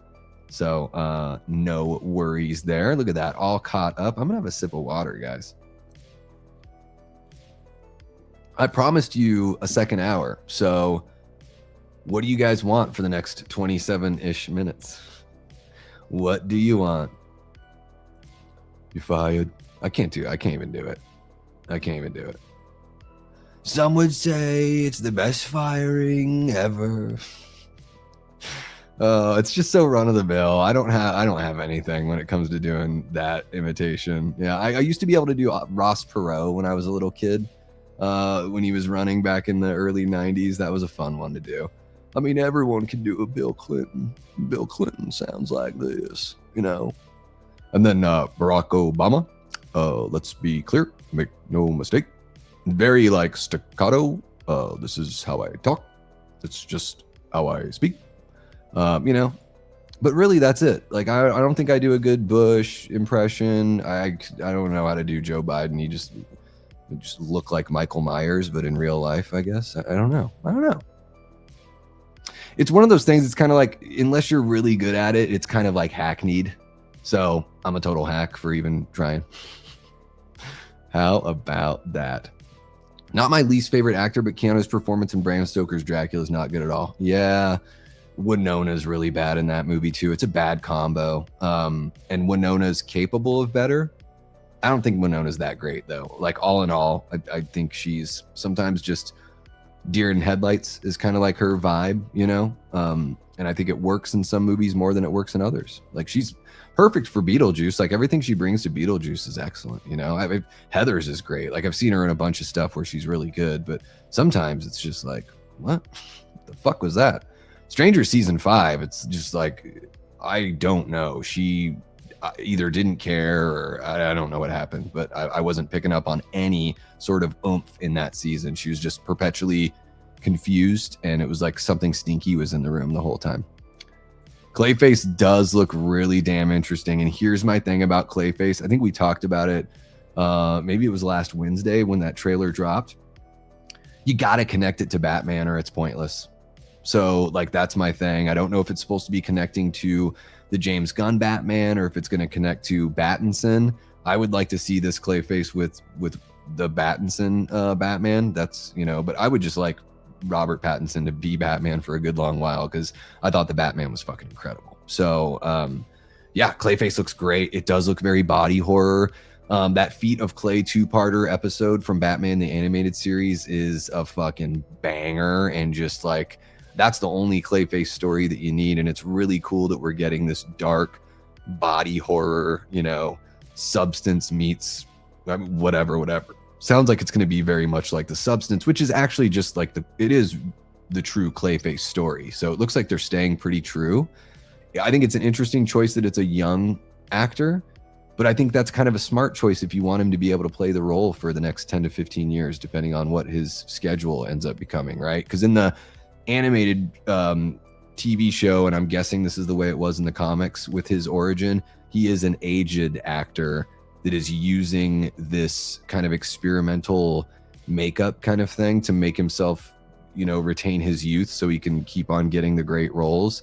And then he has an accident because he like owes the mob money, and he gets turned into this, basically gets like drowned in the stuff and becomes like, it like becomes him. He becomes it kind of thing. Just in case you haven't seen the you know, the cartoon. Yeah, I mean, it is, well, but it doesn't. So James Gunn is producing it. You're correct, Shannon.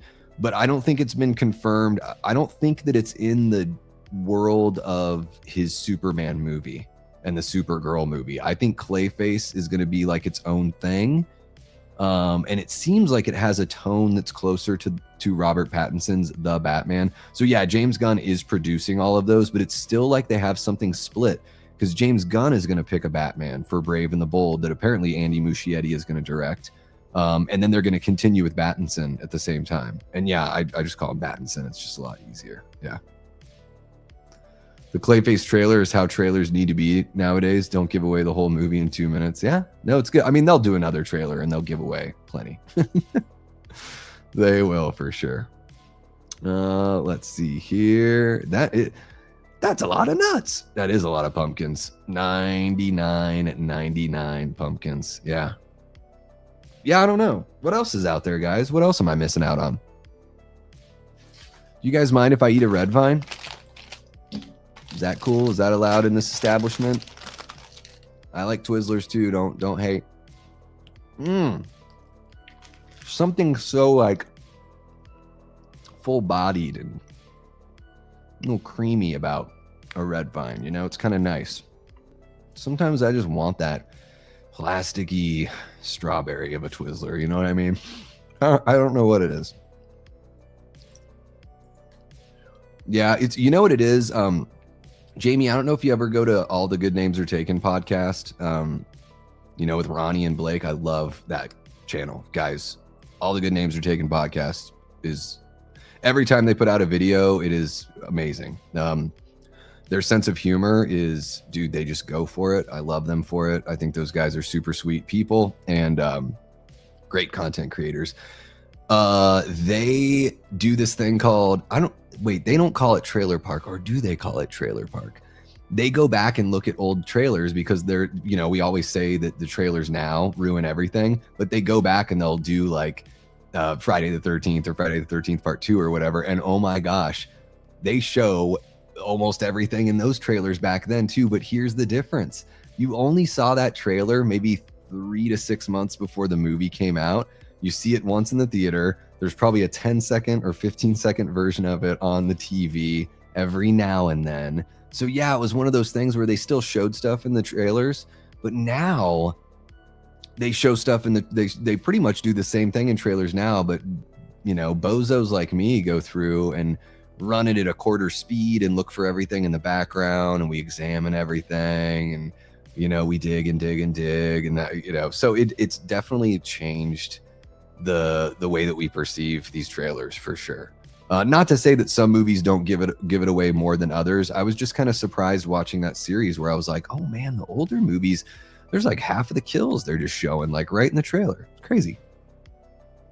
Crazy. As I continue to eat a red vine. I came across a trailer for a movie called One Spoon of Chocolate the other day, directed by the RZA and produced by Tarantino. Yeah, I saw a review of that. People were like, I was about to walk out. It was so bad. Like, why did Tarantino put his name on this? Like, this is just offensively bad and terrible. I'll probably be giving that one a miss. How many films has the RZA directed? I'm curious. Such a simpleton. Every time Ronnie and Blake are mentioned, I think Ronnie Blakely. Blake Lively or Ronnie Blakely. Imagine if Davey dressed like Sam Neill from Jurassic Park. Shannon would lose her mind. Hey, it can happen. For the right price. You want me to play dress up? Okay. Wu-Tang's for the children. Why just one spoon of chocolate? I need more than just one. You just have to watch the movie again for another spoonful. Yeah, I didn't know that. I did not know that. The kids call it cosplay now. It's true. It's true. Oh my goodness. All right. Holy cow. Which one did I do? I can do all sorts. I can do all sorts of Southern accents. Whichever one you want, I can do that. I like the effeminate Southern accent. I've used this one before, guys. When I worked at the pizza shop, Ryan, I don't know if you're still in here. I probably did this bit for you when I worked at the pizza shop. Because this guy was like, yeah, I want to order up a pizza and a bottle of wine. And I'm like, okay, yeah, what do you, he orders his pizza or whatever. And then I'm like, okay, and what do you want for your wine? He's like, I don't know, y'all got a Pinot? And I'm like, Pinot Grigio, Pinot Noir, like they're two totally different wines. And then the person like, oh, just whichever one. And I'm like, did you just want to say Pinot to me? That's what I thought in my head. I didn't say it. But he was just so sweet. He's got that sweet Southern accent. It's just like when you start talking like this, you just become the sweetest person ever. You just want to take care of someone, make sure they're doing okay. I just lose myself in the accent, you know. It's a lot of fun. It's a lot of fun.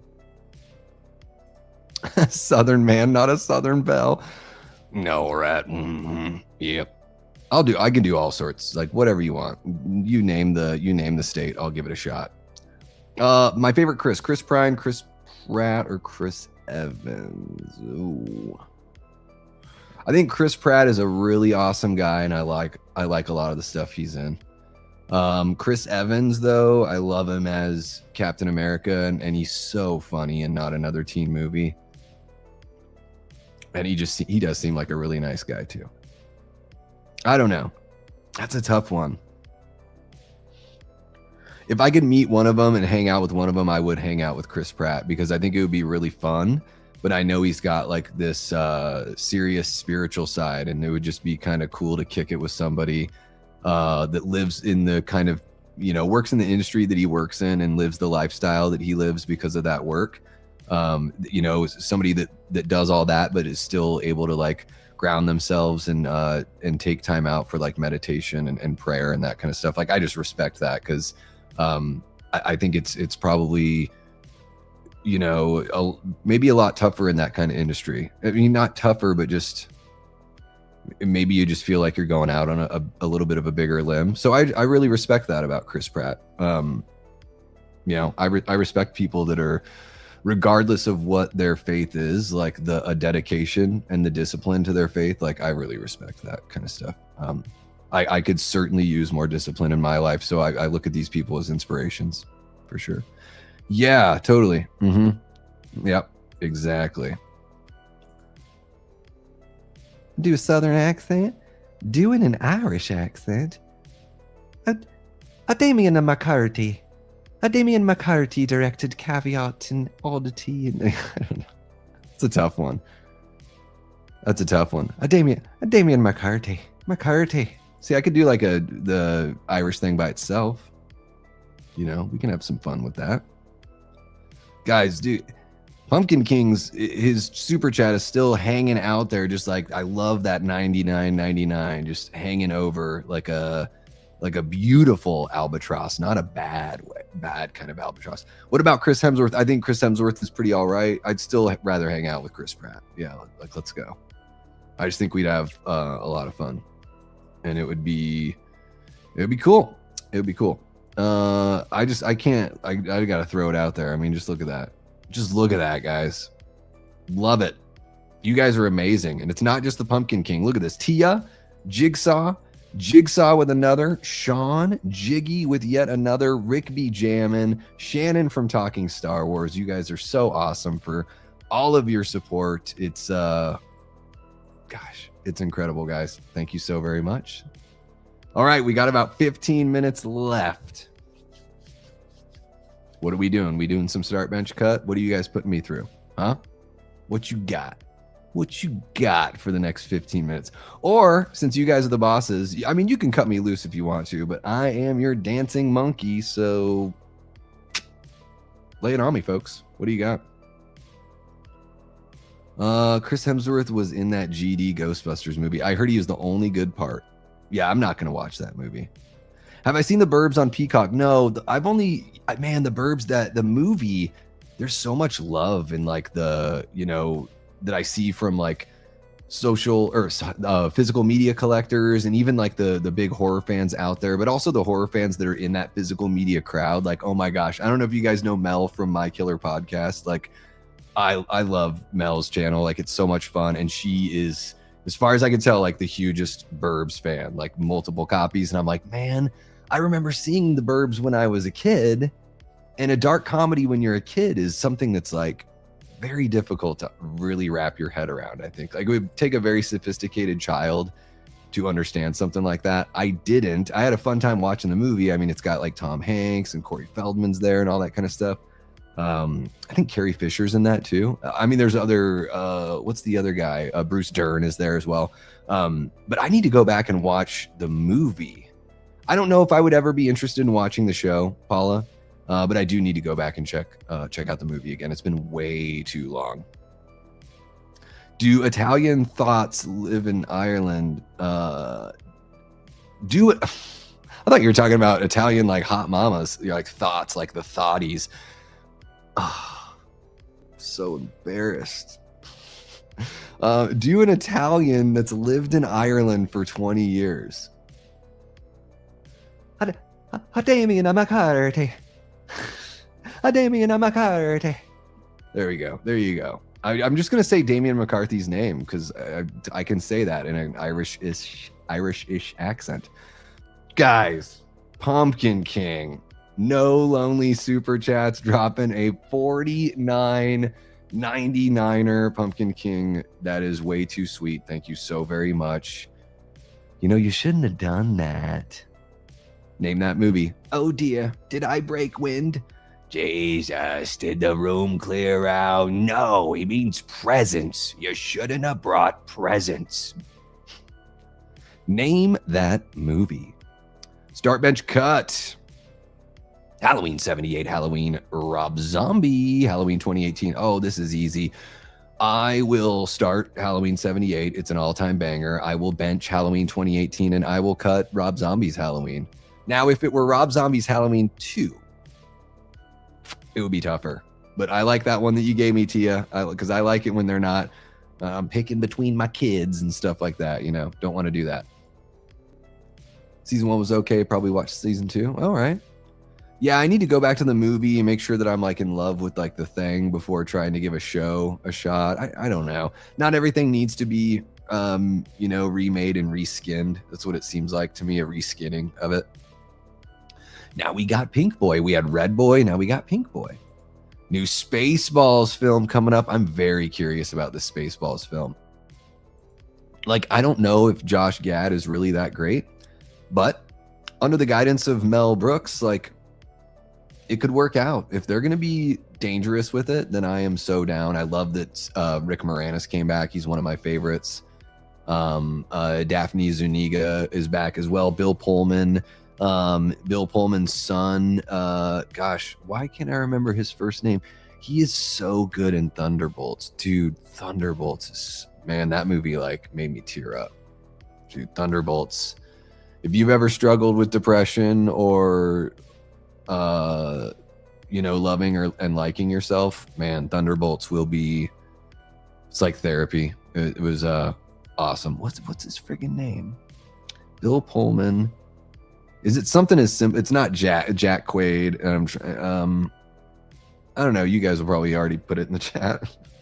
Why can't I think of it? I don't think it's some wild ass name. I think it's just like, yep, Christmas Vacation. You guys are right. Thank you for that. Yeah, Pumpkin King's dropping the acronym. Yeah, no, it's not Christmas Vacation. It's a NLCV. Everyone knows that. I love it.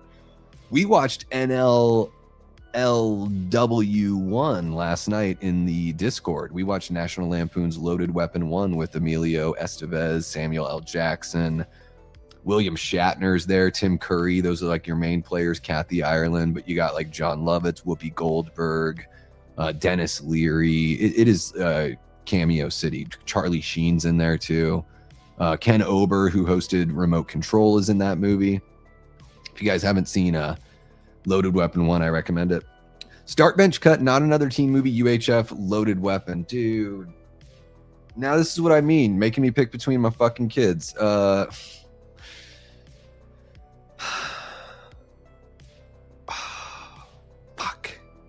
I'm in trouble. I'm going to start UHF. I'm going to bench Loaded Weapon 1. And I'm going to cut Not Another Teen Movie, but those are all like 5-star comedies in my opinion. So you can't go wrong with any of those or any order. Start Bench Cut, the David Gordon Green trilogy. Just the trilogy. Halloween, Halloween Kills, Halloween Ends. Okay, that's actually easy for me. I will start Halloween Ends. I will bench Halloween 2018, and I will cut Kills. I think, yeah. I love all those movies though. They're all of, if you guys don't know, the David Gordon Green Halloween movies are all top 5 in the franchise for me. Lewis, thank you so much, Tia. Okay, so it's funny because I was just doing Uncle Lewis from Christmas Vacation. I couldn't remember that his name was Lewis Pullman. Strangers Pray at Night's Lewis Pullman. How about that? Yeah, I think he's like playing his son or something, but he also wrote it too. Yeah, or wrote it with Mel Brooks, right? I mean, I think basically he wrote it and Mel helps write jokes.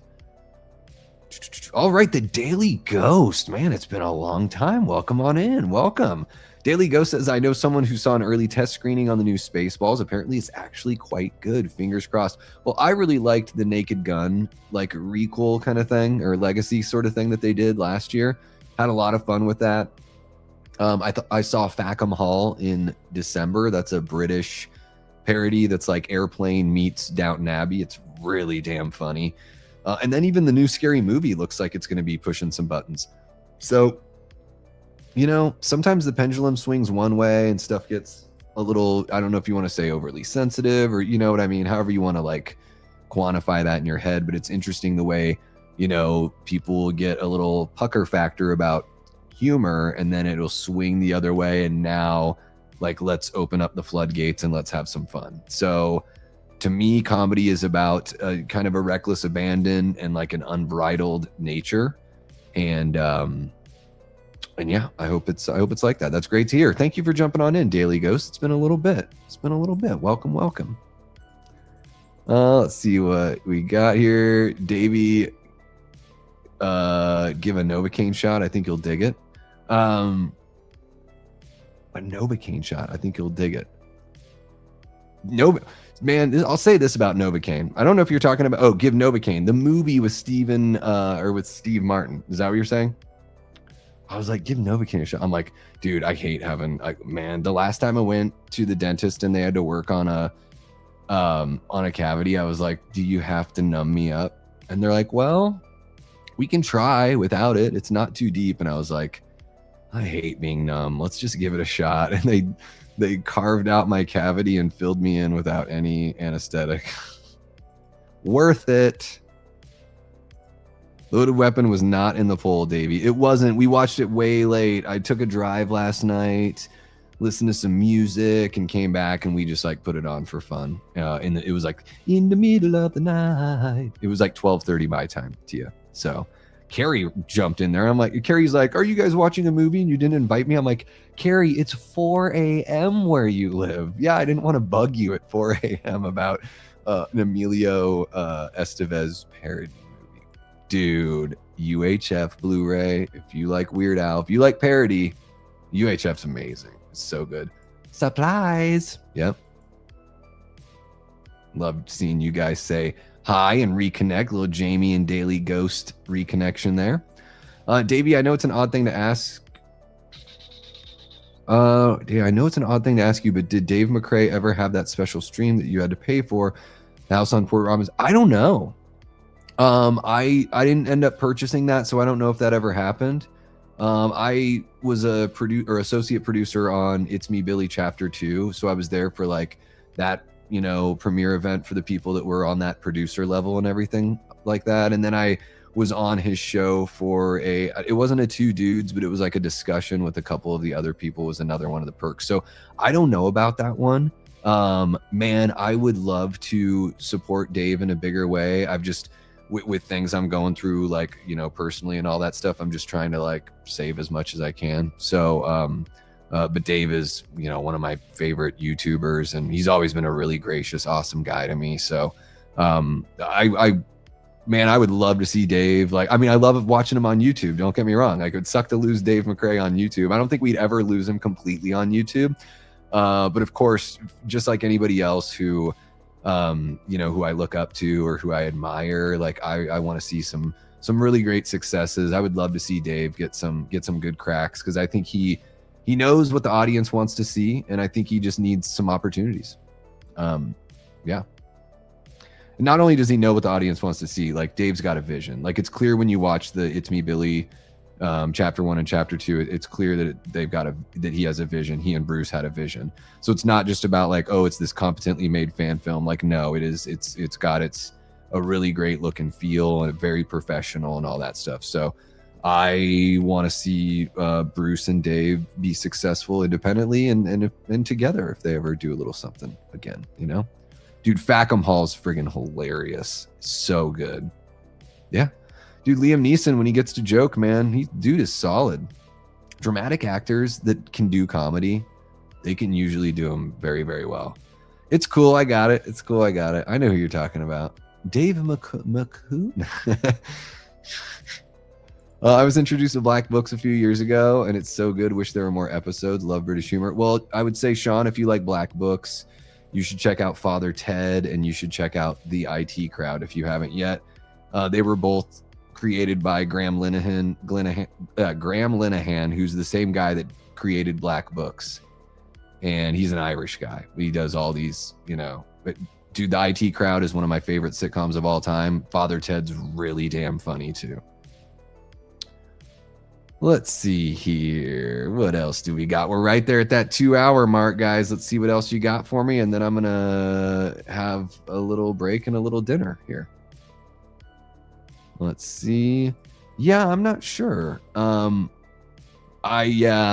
not the guy to ask, and I would hate to put words in anyone's mouth or give any incorrect information, but you know, Dave's like I would say pretty accessible when it comes to that kind of thing. I would imagine that if you dropped a comment on a recent video or something, that he may be able to help you out with that. Yeah, I love the IT Crowd. Yeah. Oh, cool, Sean. Yeah, I mean, I figure you're pretty well cultured. But you thought I was Dave McCray. Well, it's funny. I mean, people, when I first started, I got that quite a bit. I mean, I love his style. So if there's any bit of, I don't know, like, to me, it's just me being me here, Paula. But I do think that Dave and I share certain similarities. Like, we both talk a lot. I guess that's the big one. I'm not gonna, here, I'll make it very clear. I think Dave is a lot smarter than I am. And he's just so astute. It's one of the reasons why I look up to him. I want to learn from people like that, right? Just whatever I can. I like the way that Dave, you know, he's very excited and excitable on his live streams and everything. But, you know, you're playing an accentuated, and not playing, but sometimes you can just be in a little bit of an accentuated version of yourself. And that's just a way to keep an audience engaged and captivated. Sometimes I'm a little more lively than other times, you know what I mean? But what I really appreciate about Dave is the attention to nuance, language matters, like all that, like really like having a sobering, take a step back, look at everything. And Dave also taught me, he brings so much experience from being in the industry for so long. I've learned a lot just from listening to him talk about the industry, the way things go, what pre-production actually means, what greenlit actually means. There are those simple things too, but also just sort of, giving a little a peer behind the curtain of, from his experience. So those are some of the things that I try to do over here as well. So I don't know if it's imitation. I think it's just like, I think we need more of that kind of stuff in this world. So if I can be a part of it, then I want to be a part of that. So yeah. Somebody's going to send this to Dave, and Dave's going to be like, what is Deathray on about, dude? or what's funny is sometimes when somebody gets mentioned, the person actually jumps into the chat. I don't know if the algorithm is like sneaky that way.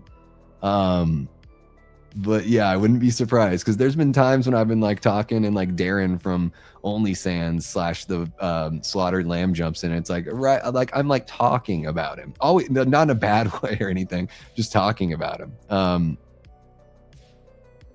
Love what Darren does. Yeah, it's just kind of funny. Let's see here. Finished the 4-hour Aliens expanded doc this afternoon. Definitely worth the $40 I spent on the digital version. Next up, extended interviews. Hell yeah, guys. That is wrapping up. That's pinned in the chat if you guys want to go purchase that Aliens expanded documentary. 4-hour documentary, 15 hours of special features, guys. If you use my affiliate link that is pinned in the chat, it helps out the channel. And I think the people over at Creator VC do amazing work. So I love what they do over there. I support it. I'm shilling for them because I believe in what they do. And there you go. Nathan Thornwood, who purchased a copy with my affiliate link the other day. Shining review right there. $40 for a digital copy. If you're an Aliens fan, get down on it. Which do you prefer, hot dogs or cheeseburgers? Somebody asked me this the other day. Hot dogs. If I had to pick one, I'd go hot dogs, I think. I mean, I eat a lot of cheeseburgers, so I'm like, I'm just feeling a little hot doggy. There's never. Dude, it is my anxiety, a good kind of anxiety, goes up if Dave McCray jumps into a stream and says like, hey folks, I'm like, oh fuck, dude, I better be perfect. Or Cody Leach has jumped in every now and then. It's like, oh, like I love it. And then at the same time, I'm like, sweat, got it running like a turbo vet,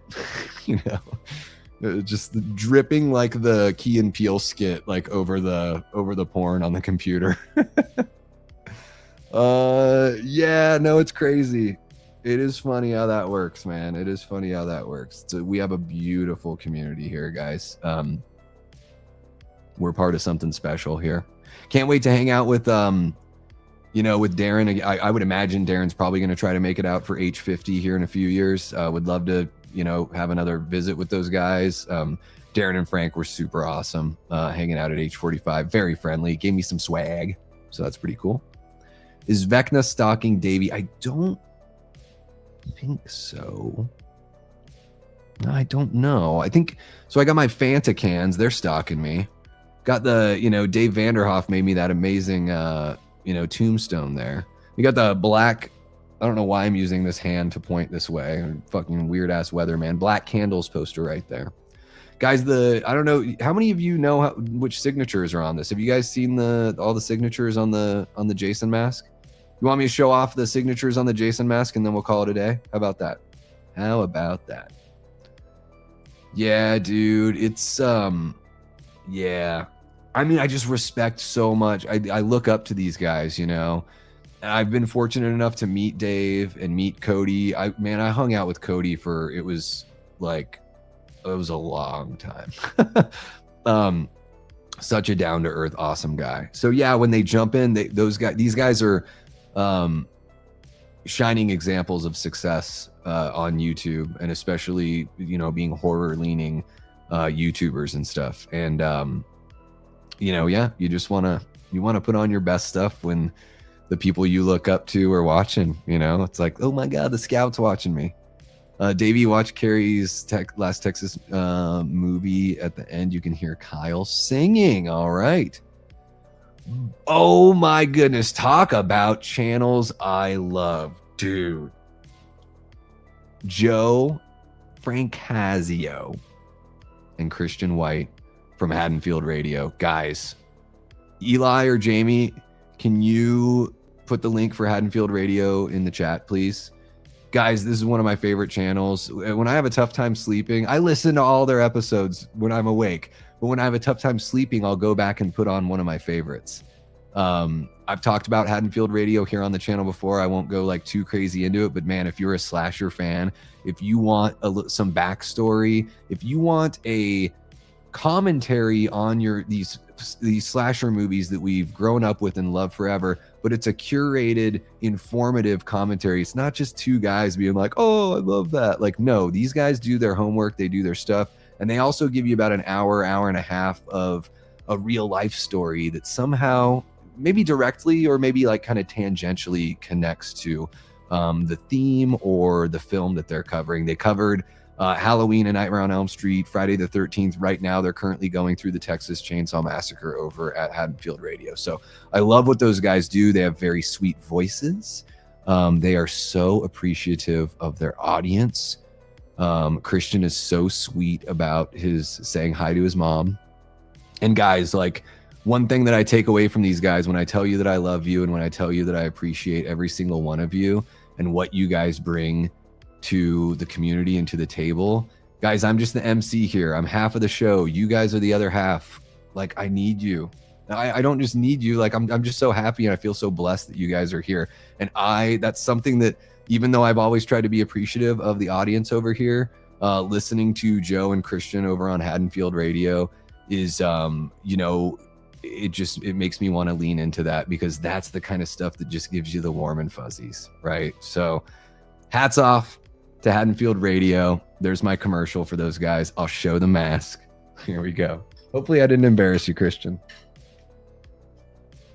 I'm assuming it's Christian. I could be totally wrong. It could be Joe. Okay. All right, guys. I know I've showed this off before. So this mask was blank until July of last year. I went to Mad Monster, Arizona, and I've got let me show you. So we got Ron Sloan there, Jr. from Friday the 13th, Part 5. Guys, I've been fortunate enough to not only meet Ron and spend time with him, but I've worked a booth with him at multiple conventions. What a just beautiful person. Like just the funnest guy. If somebody walks by, he's trying to get their attention playing a little joke or something. Just such a sweetheart in horror. I've got Ken Kersinger right here. Ken, oh my God, dude. The guy could probably like step on me accidentally. I'm about 6 feet tall. He made me feel miniature. Such a sweet guy. What a sweetheart. Was very, very friendly. Great time hanging out. And then we got Kane Hodder here. I love the way Kane looks in his movies. I think his movies aren't the best movies. They're still fun. I wish I had a better experience with Kane. It was weird, and I think he's the one that made it weird, but maybe I'll spend some time with him again another time, and maybe it won't be so weird. And then we got our girl Amy Steele there, Jamie's favorite, Amy Steele, Ginny. She signed in Kane's spot. I let her. I wasn't going to say don't sign in Kane's spot. You're fucking Ginny, dude. Like, you were there first. Adrian King, aka Alice from the original, is really, really cool. Such a sweetheart too. Amy Steele and Adrian King were amazing. Adrian was like, she had to go to a signing event. Like, I paid for my signature, took a picture. She was like, I have to go to this signing event right now, but like, I will remember you. Like, please come back and like talk to me more. Like, you know, you paid for this thing. She's super sweet. So I, you know, went back and bugged her more because fucking Davey Deathray can talk, right? And then we got my guy, my pal, Vincent DeSanti from Womp Stomp Films and Never Hike Alone, and other films as well. So there you go, guys. There's my NECA Jason mask here. What, 6 signatures? Let's keep it going. Who else can I get on there? Tom Matthews, he'll be at Mad Monster. Vincent DeSanti might be at Mad Monster. I know Vin. Vin knows Tom. That would be kind of cool to meet Tom Matthews. I mean, Jason Lives is my favorite movie in the franchise. Absolutely, man. Absolutely. You got it. I love that Tia calls me 5'11 and a half. Now, I don't think so, but you're so cute about it, Tia. Because if I put on shoes, I'm well over 6 feet. All right, guys, that is going to be it for me over here on this stream. Don't worry, I'll be back tomorrow night, guys, 10 p.m. Eastern for Late Night with the Davey. I think that's episode 103. Can you believe it, of Late Night with the Davey? We're going to be doing a live tier maker ranking where you guys are going to vote on the horror sub-genres. We'll get a ranking. We will find out which sub-genre is the king or queen of the heap. But I need you guys to jump on in and vote. I still have to build that stream, so keep an eye out. And then, of course, guys, again, Friday, 10-hour marathon. I'm going to be watching Halloween 1, 2, 4, 5, Curse. We're going to be raising money for St. Mary's Food Bank, okay? It's a great cause. Each dollar donated provides 5 meals, or food for 5 meals, okay? Hit the notification bell on that one. That stream is ready to go. We'll have our own QR code, everything like that. If you dig into the stream, you can find your way to the site. If you want to donate early, you totally can. The site is up right now. We're sitting at $938. I'm hoping we can hit that 2,000 mark here on Friday. But yeah, we'll be getting going. That's going to be it for me this evening. You guys are amazing. Thank you so much to everyone who threw out a super chat, all the channel members, all the Patreon members. Pumpkin King dropping a $9.99er and a $49.99er, and then you guys dropping just boom, boom, boom, super chat all over the place. You guys are amazing. The support means the world. And of course, Eli and Jamie, my Death Squad mods, thank you guys so very much for holding everything down. I love you all. You guys are beautiful. Thank you so very much for everything that you do for me, for one another, for the people in the community that need a break from some things. And it's a beautiful thing what we got here. Let's keep it going. Let's march on over to 3,000 subs, and let's keep on sharing our passion for movies and film and horror, and let's become better fans, smarter audience members, and maybe more compassionate people. How about that? I love you guys so very much. That's going to wrap it up for this one, and you guys know how we end things over here. Until next time, I've been and will continue being Davey Deathray. Take care.